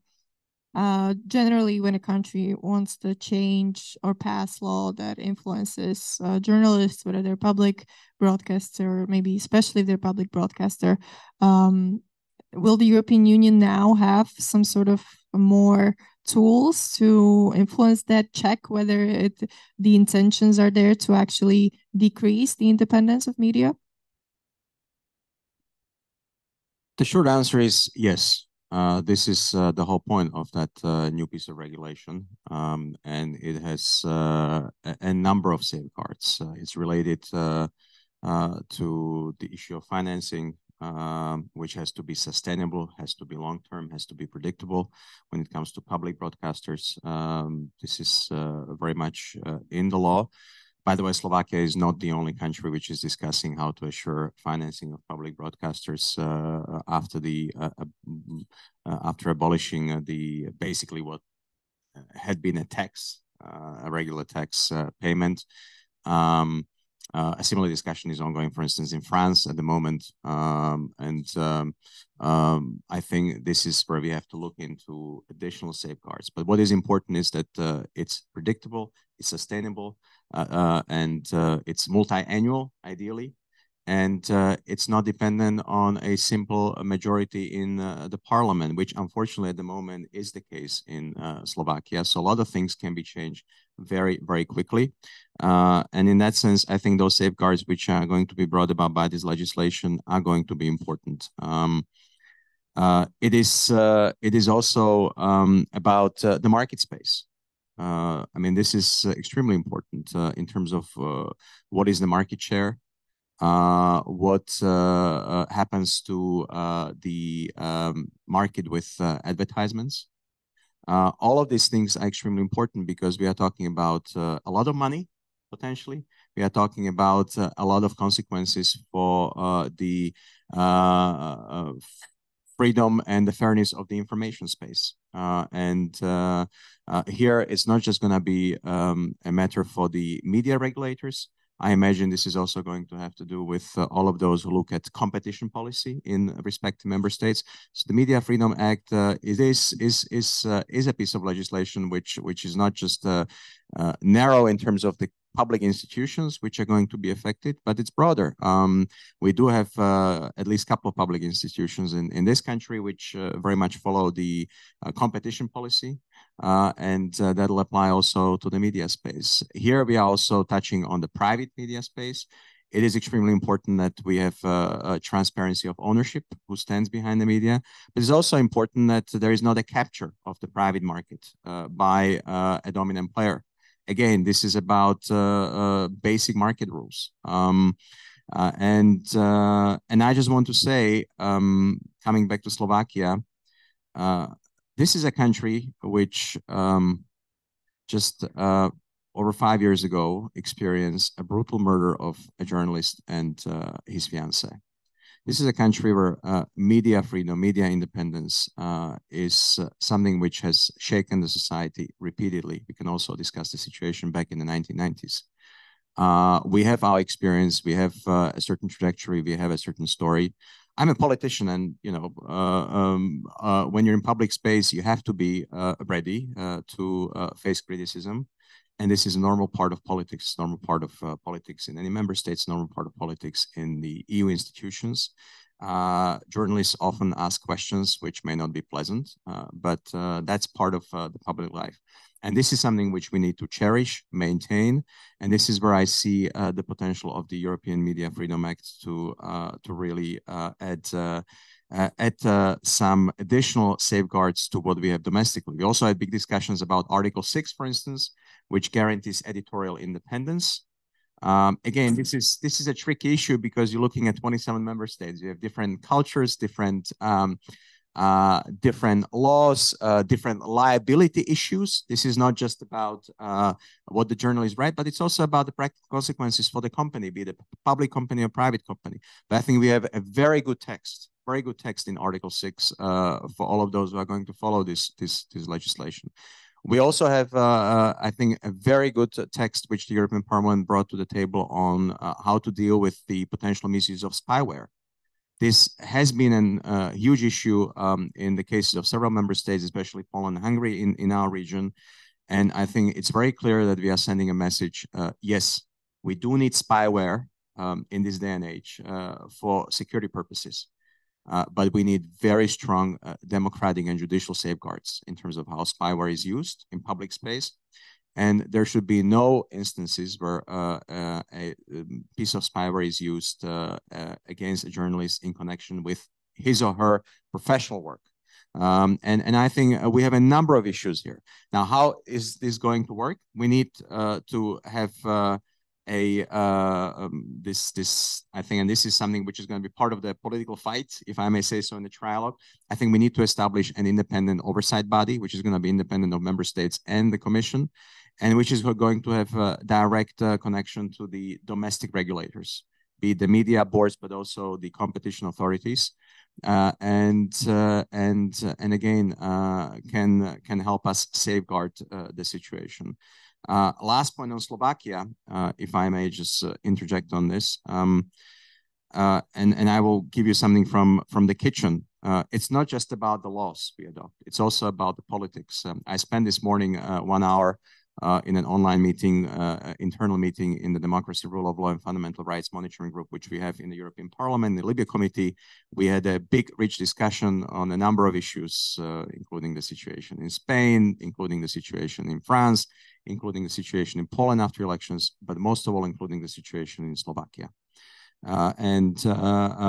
We are going to, from the European Parliament, be very active, very engaged. We will have a dedicated session to the situation also in the media space already next month. I can foreshadow that.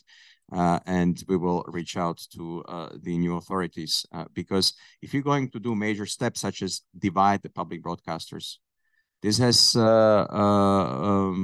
potentially huge consequences for the work of and for the functioning of the media space.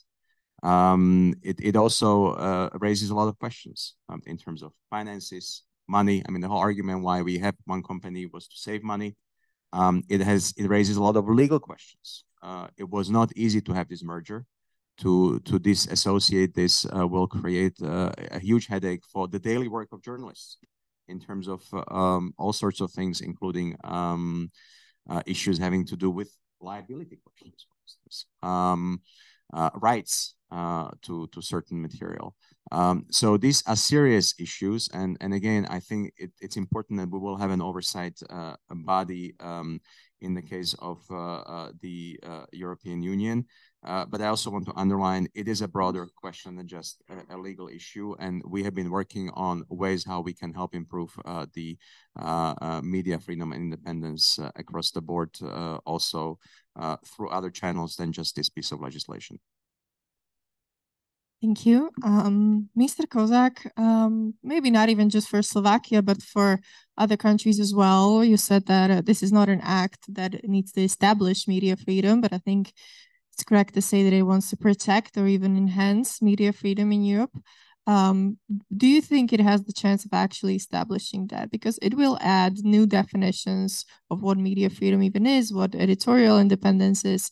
So it will give clear competencies to the European Union on whatever the oversight ends up being to some sort of an actor to make a decision to say that government has, for example, breached these newly introduced definitions here.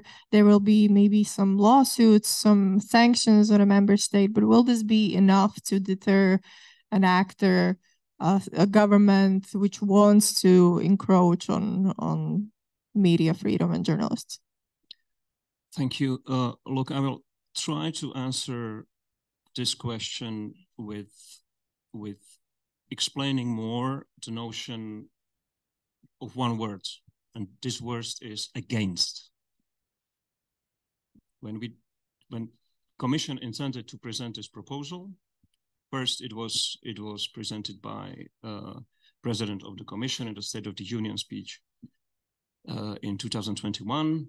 Then it was a recommendation from the Conference of Future of Europe. There was a notion of the word against, that this piece of legislation is against member states.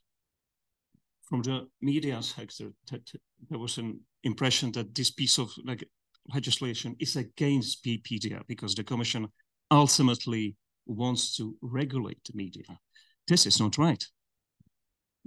This regulation is for the member states. This regulation is for media service providers. It was difficult undertaking. Why? Because how you organize your society, how you organize the media sphere, this is a national competence, right? In Article 167, this piece of legislation refers to, there is a clear notion that how the media operate, this is for member states, right? This is the reason why the Commission, because it's sensitive, because everybody thinks it is against me, against the state, against me because I'm a journalist, because I'm a media operator, decided to use, so that it's legally sound, legal basis of internal markets, in a sense that we want this so that media can operate more freely in the EU member states. So it's not against anybody, right? And there are included rights and obligations for member states, but again, not only member states, but also media service providers. So just this nuance is this ultimately, when Commission came with this, it raised a suspicion, okay, these guys want to regulate us, member states. These guys want to regulate media. They should be free, right? Why the Commission is stepping into this area? Why? And the answer is the idea, and again, Slovakia was in favor. Basically, 25 member states were in favor because we realize it is good to have the very bare minimum standards in these areas so that the internal market for media works well. Thank you. I think that would be the ideal situation if everyone understood that this legislation is there to help and would not, for example, if the government did not say in general, maybe things like the Brussels is trying to regulate us and is going against us, but maybe that's not really realistic at this moment, or many governments still will put it in that way. So Mr. Devdariani, this is what I want to ask you, even if for possible maybe future member states, would the European Union be respected as an actor that has a say in these topics, issues? Well, I think it definitely will be listened to, or its position will be heard. What I'm concerned about more is, as I said, a kind of a negative convergence, you know, when you go to the lowest common denominator rather than the best practice. We are speaking, and it's extremely true, the Commission has the competency on the market, and that's the open door through which it tries to walk in. But this notion of the market in the media sphere is far from very clear, especially in countries like Georgia. If we take it specifically from the business point of view, the recent research suggests that none of the Georgian TV or broadcasting companies are profitable. They're all losing money. And then the question is, where does this money come from, right? And that's where we are getting to the issues of the transparency of funding and who is controlling this these financial flows. In a very small advertising market in the niche language, I mean, Georgian is an isolated language island, therefore you cannot easily duplicate the products from the different languages, and that you really need to produce something new. It is very hard to make the broadcasting market extremely profitable. Yeah. So I think we're coming to the notion here of not only public broadcasting, but the public interest broadcasting. What happens in Georgia is that all of the TV stations, we have two major TV stations controlled by the government or the ruling party, one that is mostly in the hands of the opposition and one kind of in the middle. But both of them are getting money which is not clear, the sources of which are not very clear.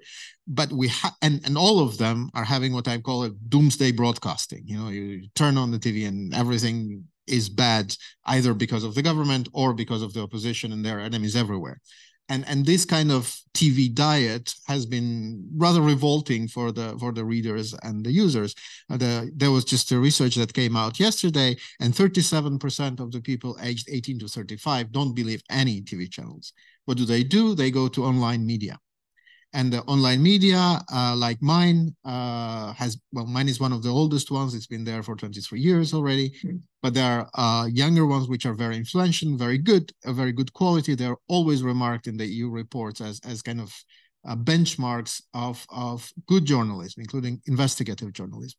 But none of them are self-sustainable. all of them are on external funding, be it the US, like National Endowment for Democracy, or the European Endowment for Democracy, or other donors. These donors have been pushing them to get independent funding, to think of themselves as business. But when you are a media outlet, you have like 10 people, and if you start thinking about yourself as business, you need to market, you need to divert your already precious journalistic resources to seeking funds, and that often dilutes the purpose of journalism. You're going towards the clickbaits because you want to be on the social media, you want to attract your Parthenon supporters or whatever that is. So I think, I'm not saying that this particular Media Freedom Act should regulate that, but I think it should keep in mind that there are new kinds of public interest journalists that are emerging there, and the older kinds of public interest journalists, such as public broadcasters, are not always working in public interest currently. So there is that threat. I think to get back to your question, the EU will be listened to, especially if there is a kind of a body that will be speaking in the name of the European Union, because now we're having a situation when the EU delegation speaks for the European Union. It's not always clear. First of all, any ambassador, and especially every EU ambassador, has to have good relationships with the government. That's their function. That's what they're evaluated on. That's what their success depends on.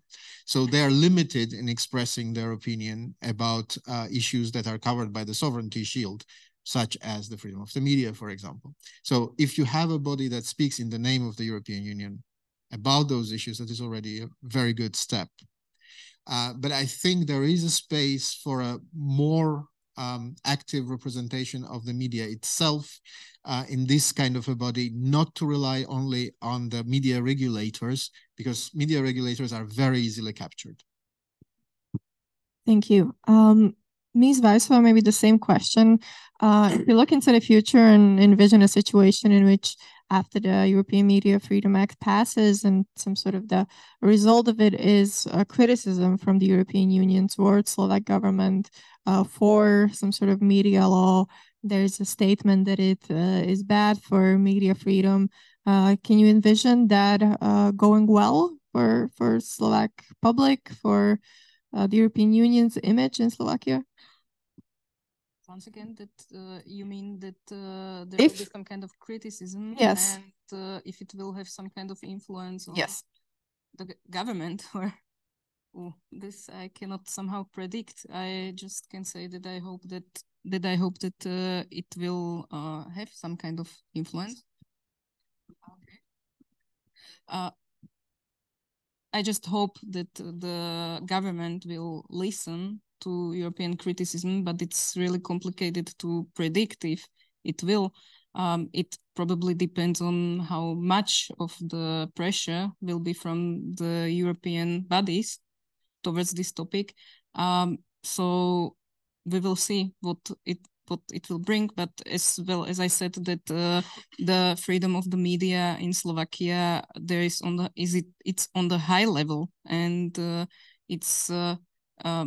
we just can hope that it will preserve for the future. But of course, it's not just about the public service media, about our public broadcaster, but as well the other media and other topics, which there was the question before in the previous panel about the will of the government to speak with the media.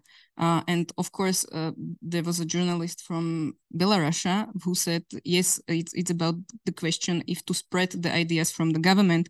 But if you don't have the journalist on the press conferences from some media, it's just in the favor of, politicians, that there are no questions for them.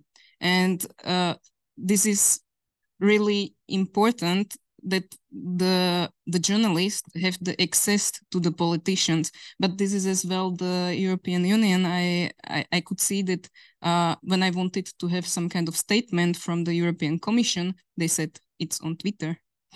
But I don't want to have it from Twitter. I want to ask on my own. And this is another topic, I think, when there is the social media topic in the European Media Freedom Act, that the politicians use the social media as well as some kind of platform to spread their ideas freely.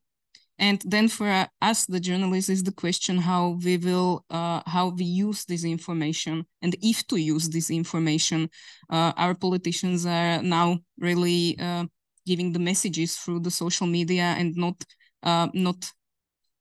answering the question in person, and it's really complicated. And for the future as well, my colleagues, they spoke about the future journalists, the young ones, and the social media influences them as well, because a lot of them, they don't want to go anymore to press conference to ask. It's enough for them to record what someone said and just to publish what he said. But this is really something what shall not work like this. And this is back to the question about criticism of this kind of politics. It shall be as well in the media, not just the European Union, but as well somehow the media are the guards of the democracy. So they have to have the space for cover these issues, and as much freely as possible. Thank you. So we have two questions here on Slido, but first I want to ask whether somebody wants to ask a question in person, possibly. Give space for that. If not, then we have a question for Mr. Bilčík, which I think in part can be answered by just the title of this discussion, but maybe to go a little bit further. The question is that several EU countries have issues with media freedom. Media face political interference. The situation is not new, and it's slowly spreading to more countries, and whether there isn't time for clear action from EU side. So one could think that media freedom is just a fundamental value of the EU, and one could ask whether even without this act, whether more action couldn't be done from the European Commission, whether it's to cut the European funding, or whether it's to what tools does it even have, and would it be a good idea for the European Commission to push more countries and criticize politicians more when they attack media? Thank you for that question. I think that is an excellent question. And again, the short and clear answer is I believe that we are doing a lot more and compared to what had been done, say, 10, even 5 years ago. Certainly, this commission, this parliament, and also the council have done a lot more when it comes to raising the issue of media freedom and independence. I should say, I always say media freedom and independence because I don't think free media necessarily is good or quality media, or necessarily independent media. Freedom itself is meaningless unless we attach other adjectives to it, because otherwise you may end up having freedom of lies rather than freedom of fair information. And we have done quite a bit since 2019. And I want to say why this is the case. Indeed, we've seen a trend in deterioration of media freedom and independence globally. We've been observing it inside the European Union with respect to a number of member states. This is not just the two I've mentioned. This is a much broader trend, and you can look at all 27 member states, and there are issues in each and every member state when it comes to challenges and problems with media freedom. Nobody is untouched. And partly this has to do with global trends. Partly this has to do with some fundamental technological changes. I think this is an element which we also need to mention here. And the fact that the spread of information today is very different than it was 10, 15, 20 years ago. It's no longer just the traditional television, the public broadcaster, the radio, for instance, or the printed papers. People no longer subscribe or buy these.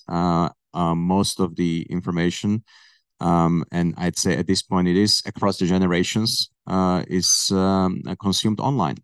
So it is about also how we protect the freedom and independence and quality of the media content in the online space. Here, I think we adopted quite a revolutionary Digital Services Act, which touches on this issue. And by the way, with Article 17 in the European Media Freedom Act, the new piece of legislation is very much complementary. And we have taken some very clear steps, also politically. Now, I should say, I mentioned the legislation which ties the disbursement of European money to the principles of rule of law. Here, it is mainly issues of corruption. And this is why, for instance, still some money continues to be blocked from being dispersed in the case of Hungary. But I would say that there is an increasing discussion how perhaps we can also revisit this piece of legislation and look at other issues. And indirectly, of course, the issue of media freedom independence has very much to do with the quality of the democratic space, free and fair elections. So this has practical consequences already, and there is a much greater focus on the money issue inside the European Union. And we have engaged also very much and directly with all the candidate countries. Georgia now is a candidate country, which may almost a candidate country. Well, you got the green light from the Commission. I believe you are likely to get it from the member states. It was a move which a number of us in the European Parliament, by the way, were quite skeptical about, given the fact that nothing has changed in Georgia in the past few months. But I understand it in terms of the larger drive towards enlargement. The fact that Georgia becomes a candidate country doesn't mean it is going to move anywhere unless the government also moves somewhere, namely towards Europe. But I also want to say that the whole issue of media freedom in the candidate countries, particularly negotiating accession, has become very much the focal point in our work. I also happen to be the standing rapporteur of the European Parliament for Serbia, so I'm dealing with the issue in the Balkans. And I just want to say what happens with the legislation in the European Union will have direct consequences for the accession process of all those countries aspiring to join the European Union. So this is a moving target, and we already have it in it as safeguards. And yes, we had a lot of wake-up calls in the most established democracies. I mean, what happened in the United States after the presidential elections with the tragic events on the 6th of January, that was also a wake-up call in terms of what we need to do to safeguard media freedom. This didn't come from a fragile democracy. This came from the most established representative democracy we have and we know. And also a lot of question marks about, for instance, the UK and the discussion ran up to Brexit decision. So this is, again, I want to paint a picture. This is not a problem of one or two countries. This is a much larger issue. And I think we need to have some collective answers. But the bottom line is, and that's my last sentence, media freedom, media independence has to be safeguarded first and foremost inside the member states. It is up to the domestic institutions, domestic forces, domestic social fabric, domestic politics, domestic citizens to really engage so that we safeguard. The fight has to be really there first and foremost. I think in that sense, you know, the recent events in Poland could serve us as an inspiration. And the European Union can be and will increasingly be an added value in terms of what it can do and how it can interact. But there is only that much that the EU, even after the adoption of this regulation, is going to be able to do. So it'll take two sides to tango. And I think this is why discussions like these really can make a difference, because we need to talk about the importance of the topic also for our daily lives. Thank you. We have another question, which maybe Mr. Kozak can answer, is whether the Media Freedom Act was somehow considered when passing the new Media Act, Act on Media Services and Act on Publications, whether we already know that once it passes, they will have to fundamentally change to be in compliance. Sure. I think this question goes to the area of how this piece of legislation will be applied, how member states will comply with, how media operators will comply with, and what will happen if not, right? Look, just let us abstain from the title. Again, European Media Freedom Act. How this regulation will be applied and ultimately enforced. This is business as usual in EU legislation. First track, if a member state does not apply the very bare minimum standard, as I said, in the regulation, the Commission will start a process of discussing it with the member states. It's called infringement procedure. That can end up until the fines that member states will have to pay. Secondly, in a previous intervention, I said it is about rights and obligations to member states and media services operators as well. When obligations to media operators are not followed, then national regulators will step in. Why? Because the regulation in its very essence is directly applicable for everybody in the EU once it is adopted also in Slovakia. So in nutshell, this is the answer on the compliance. Thank you. Thank you very much. Mr. Devdariani, so you mentioned some of the caveats that exist when the candidate or Eastern countries comply with European legislation on paper, but maybe in reality it worsens the situation. So do you think the European Union should do something different when in the process of enlargement? Well, it is essentially, it's not about doing something different. It's about better contextual awareness and the degree to which what European Union does with its one hand, the hand that usually distributes money, is compatible or linked to with what it says in terms of its legislation or its political message. And I know that there have been, there recently has been a big reform of the European funding instruments, for example.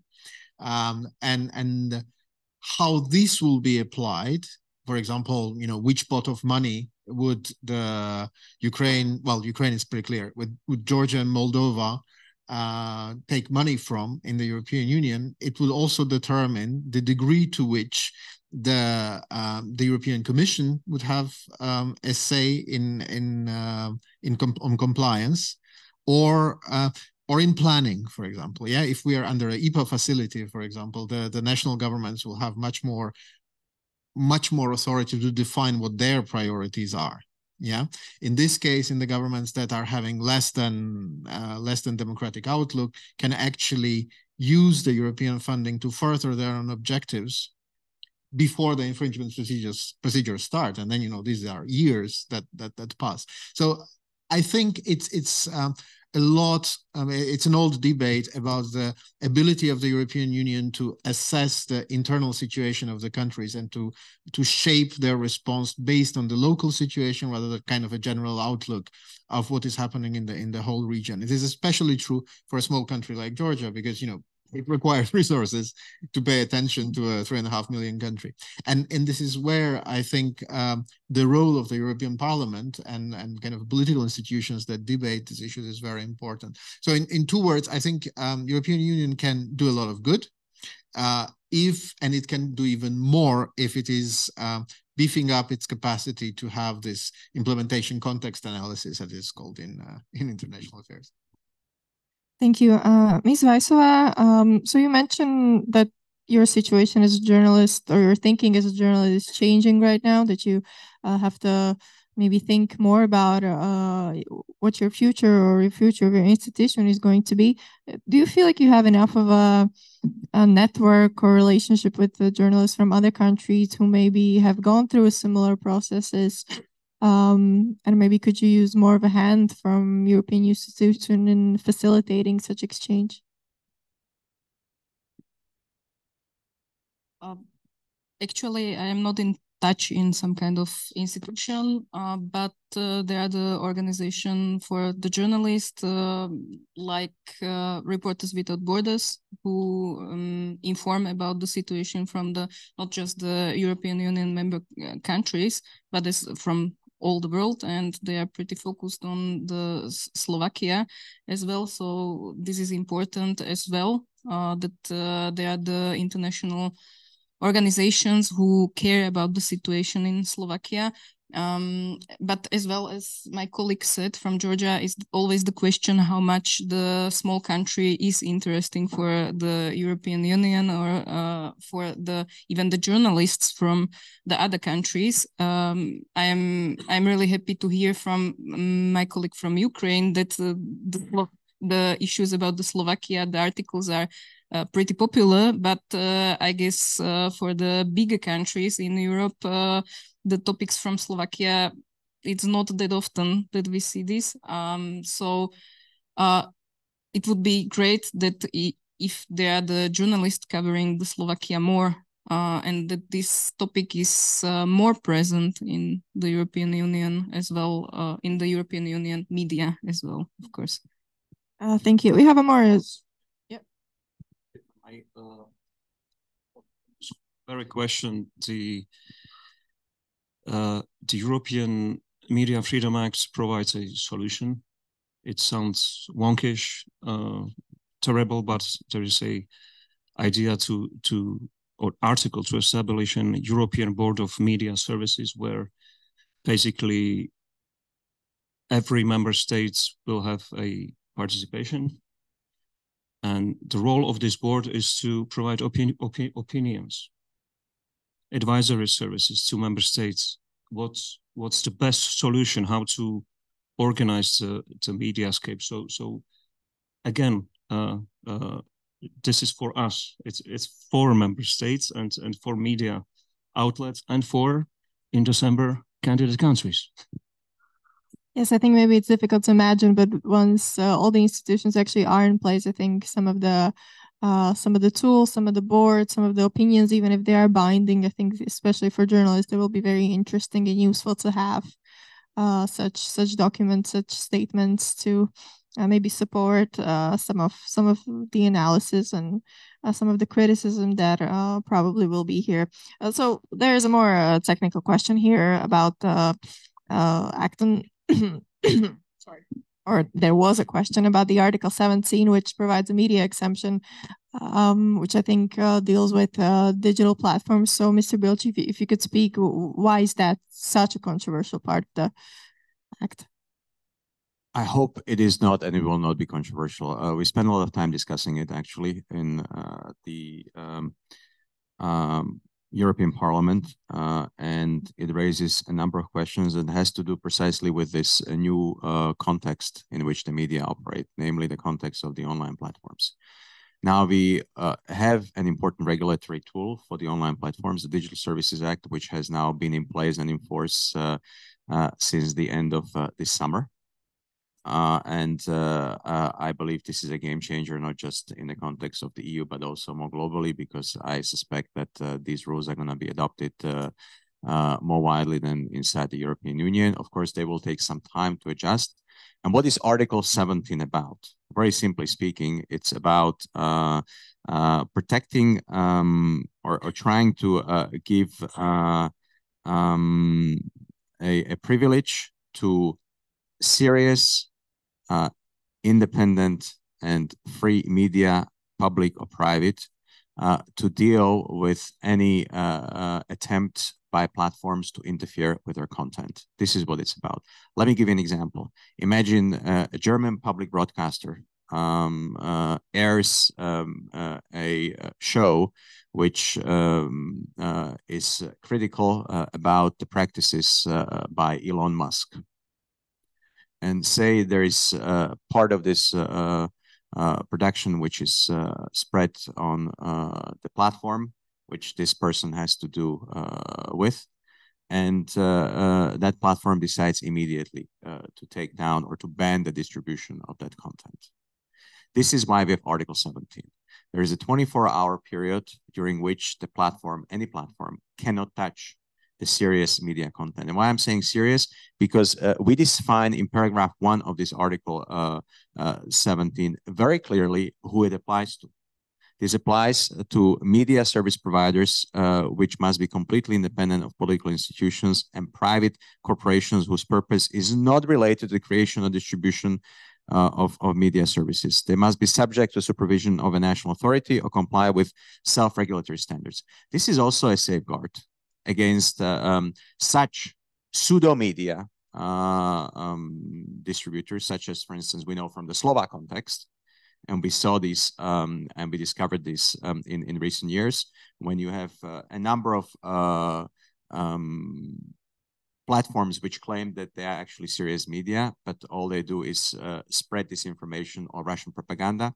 They may be even paid by external sources. We've had specific cases. I'm not going to promote any websites or web pages here publicly, but we all know who these are. And this Article 17 doesn't apply to those, right? So it only tries to protect the serious, established, recognized media from undue interference by the platforms. And there is a 24-hour period during which the platforms cannot deal with the content. If the platforms want to deal with the content, they have to get into mutual dialogue with the media service provider. And if then there is a decision by the platforms which the media service provider doesn't like, it can be challenged in court. So there is a whole procedure set up, and I think this is a good framework. I also want to say that the Media Freedom Act does not in any way change or interfere with the Digital Services Act, where we also have important provisions which are directed at systematic measures to fight the spread of disinformation, including by pseudo-media channels such as the ones I have mentioned in this context. So I think it is a good text. I think it can work. We spent really a long time discussing this. We had a huge teams of people work on this, from legal services to experts to practitioners. As I say, we are venturing into a territory which is new for all of us because it has to do with the online space. But at the moment, I think we have a good text on Article 17. I hope there is a good deal of an agreement between the Council and the Parliament to put this in place. Thank you. So that is one practicality that should change for the experience of the media. But Mr. Kozak, what are some other, in practice, things that will change for the media themselves? What new obligations will they have? I will mention at the beginning, I said it's about media and internal market. It is also about how media cooperates between or among themselves. And here I am entering into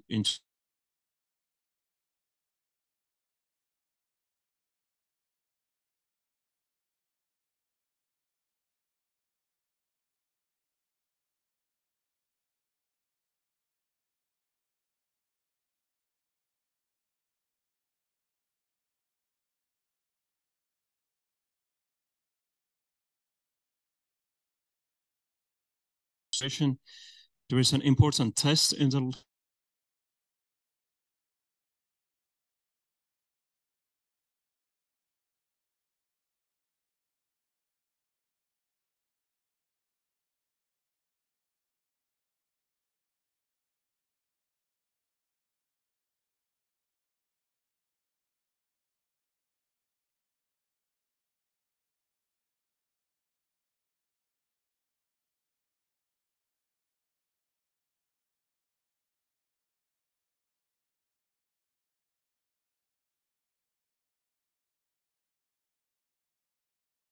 that will be applied when the two media services providers will try to merge as an important one.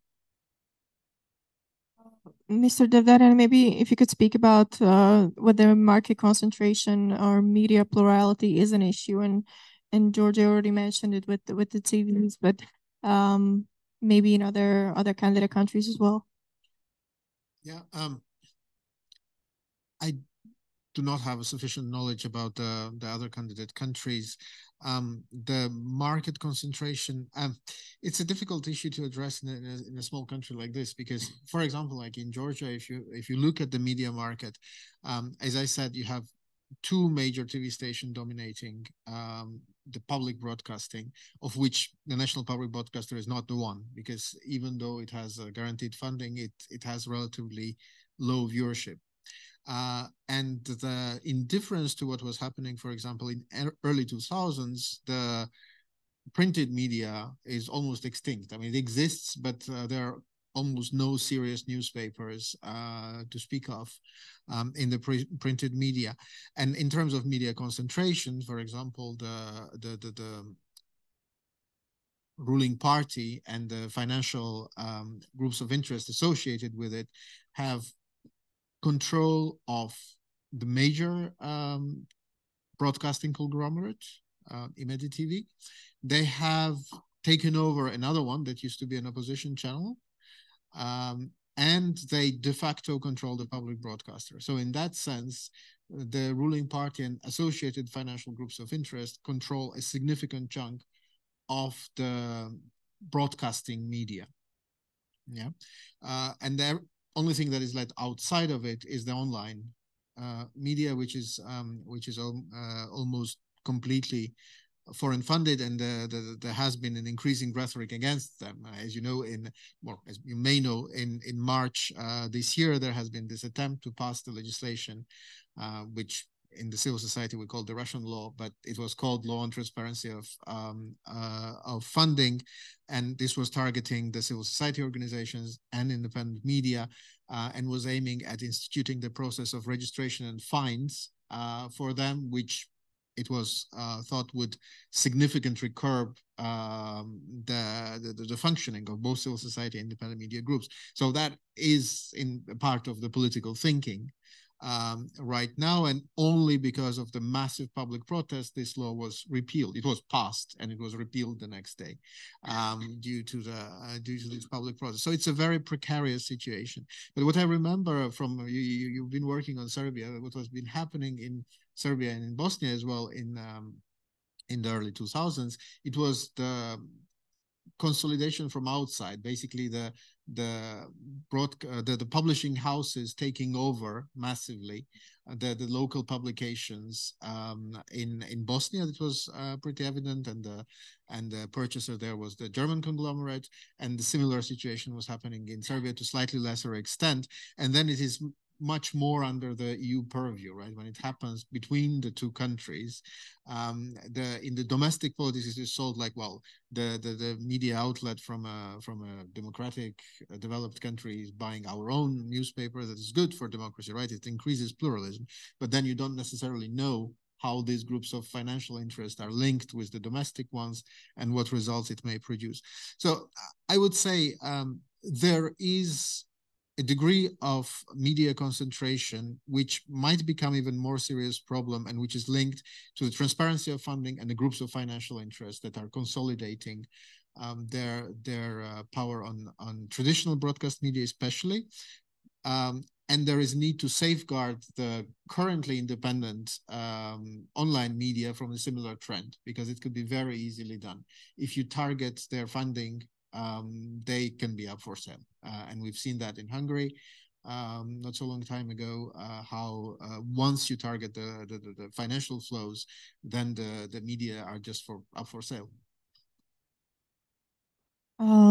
Thank you. Ms. Weisswa, we heard here from Mr. Bilčík that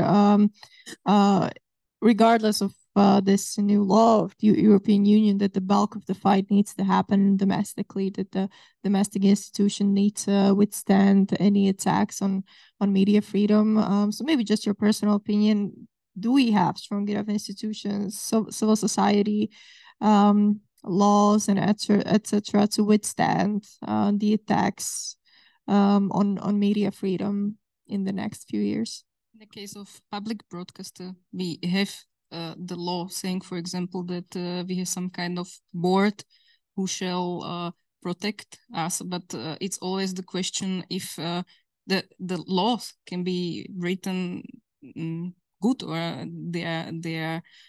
It depends on how they are applied to the praxis. So it's always the question of the political will, how they follow them. And for example, this board exactly is. They are the members who are the political nominees at the end of the day, and it's they are overruling the board. So it's not just about the law, how it's written, but how it applies into the praxis. And for example, but in our law, I tried to compare it, for example, with ORF, which is the Austrian public broadcaster. And what interests me there is that they have some kind of they have some kind of journalist board who can speak into the affairs of the company, of the public broadcaster. And we, for example, don't have it. We don't have some kind of representation of the journalists. There are the decisions, but without the journalist's opinion. And it's not just about the news in the public media. It's public media broadcast hours of other content as well, which is probably not that much focused on as the news. But with the news, as I said, it's, for example, in Slovak public media, it's not like, for example, the director is chosen by some kind of committee, or it's publicly heard by some committee actually, but then the decision is on the parliament. And but for example, the lower management, let's say the boss of the news, is not chosen publicly and transparently. It's chosen by the director, and this is as well some kind of. And the journalists, of course, have no word on it. Who is there? So I think it's the issue in many media around the European Union. But for example, in Austria, they have it in the law of ORF that there shall be some kind of board of the journalists, and there shall be some kind of transparent process to choose the management, and even someone from the journalists can apply for this. For example, we don't have this. It's always someone new coming. So it's always, but at the end of the day, again, it's about there will be the law, but who will sit in the board? So it's really, it depends on how it's in the real life.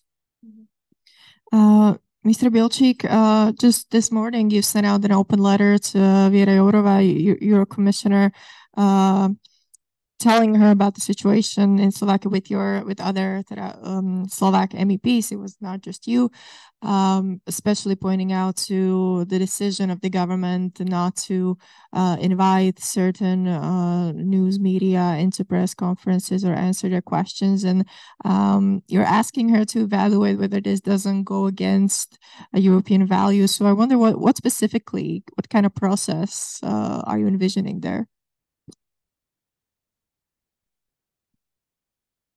Indeed, we did send a letter. It was signed by 9 Slovak members of the European Parliament from a wide range of political groups. And I'd say it's just the first direct signal and step in a series of steps that I hope you can expect from members of the European Parliament to be taking.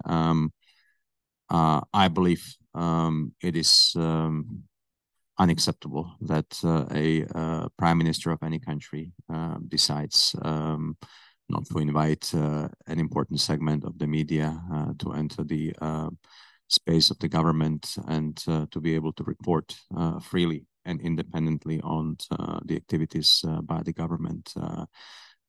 Every prime minister has a fixed term in office. The government is here for the citizens. It's an office of the government which is in the hands of democratic institutions and democratic voters. and there should be a full respect for this. So we are asking the Vice President of the Commission to look into this, and of course, as I already alluded, this is already part of an ongoing wider discussion in terms of additional steps. It's clear that the Prime Minister really has made this a political priority for him, for his office. Attack against the media scene is going to be probably systematic. Here, just to complement the words of Ms. Weissova, on the domestic front, it's a bit unfortunate that no government and no parliament in this country has been able to change the law on the public broadcaster, especially when it comes to the election of the director. We have a very political decision on who directs the public broadcaster. Slovakia is one of the last two countries in Europe with a law like this. And yes, we need to look at safeguards. I also want to say a bit more optimistically that this country has experienced at different times different attacks against media. I remember the 1990s, big public gatherings. We all remember more recently what happened after the brutal murders of Jan Kuciak and Martina Kušnírova. And I have full confidence in the Slovak society to stay strong, but it's going to take time. And I think here it's also important to look at what happened in Hungary, Poland, other countries, and this is why it's important to have also people from the European Commission, such as Věra Jourová, on board to be watching these steps already from day one. Let me just remind everybody, yes, Robert Fico is a prime minister, but his government has not even received a vote of approval in the parliament, and he's already taking some fundamental steps when it comes to the basic and fundamental freedoms of all citizens, because I think all citizens have the right to be fully and independently informed of what politicians do in this country.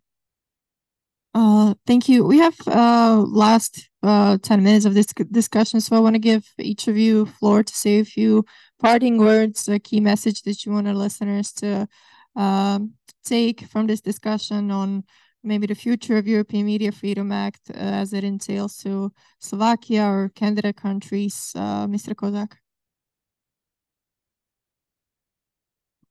Thank you. I'll be rather brief. We are with the Parliament and we as member states in a final stretch of approving this important regulation that is labeled, I will repeat it again, Media Freedom Act.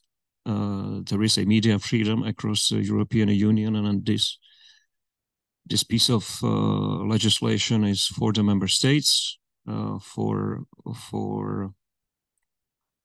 the media services and for citizens, because information is a precious good.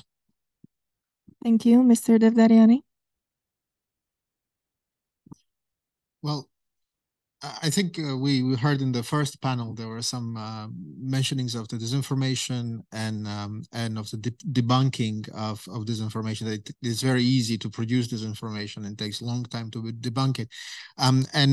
We've been working on that in Georgia with our colleagues, and I think the conclusion we came up with is that, of course, it's important to debunk disinformation. I think it's even more important for the media and civil society actors to construct certain kind of narrative shield against disinformation. There are some things that cannot be true, and the citizens should have an awareness of that, and that implies confidence in the institutions and in the democracy of one's own country. So I think the media freedom has to be understood in a broader functioning of the democratic polity. And I really hope that this Media Freedom Act that will be passed will be a contributing factor to it. But in essence, this fight is happening within our societies. And since we're invited by Euractiv here, I also want to say that it's very important to share the information across the countries. My outlet has been trying to use the information that is coming from other countries of the European Union and to inform citizens in the language that is understandable to them about the similarities and the differences and the whole diversity of the European Union landscape, democratic landscape, so that it's not some kind of a dogma that you are joining some kind of abstract European Union, but you are joining people who are just like you and are struggling with the same problem. So I'll stop there. Thank you, Ms. Vaisova. As my colleague said, disinformation and fighting against the disinformation is important, and the public service media can be really the shield against spreading these kind of ideas, and therefore it's really important to protect them. And there's a lot of speech now about the social media and its role in the spreading of disinformation or other information, about regulating them. Yes, of course, you have a lot of people who are on social media. There is the younger generation as well, the older generation, but there are still the people, they are not on social media and they follow really the public service media, and it's a huge number of the people. It's just for our main news, it's the primetime news, it's between 150 to 200,000 of people listening this. So it's really important to think about how to protect the public service broadcaster as well. And therefore, I am as well looking forward to the new European Freedom Media Act and how the Slovakia will somehow implement it, and how long it will take, and if it will happen. So we'll definitely be covering it. And last but not least, Mr. Bilčík. Thank you very much for this event. By the way, I don't feel that old yet, but I'm a huge fan of the Slovak radio broadcast. I always have it on.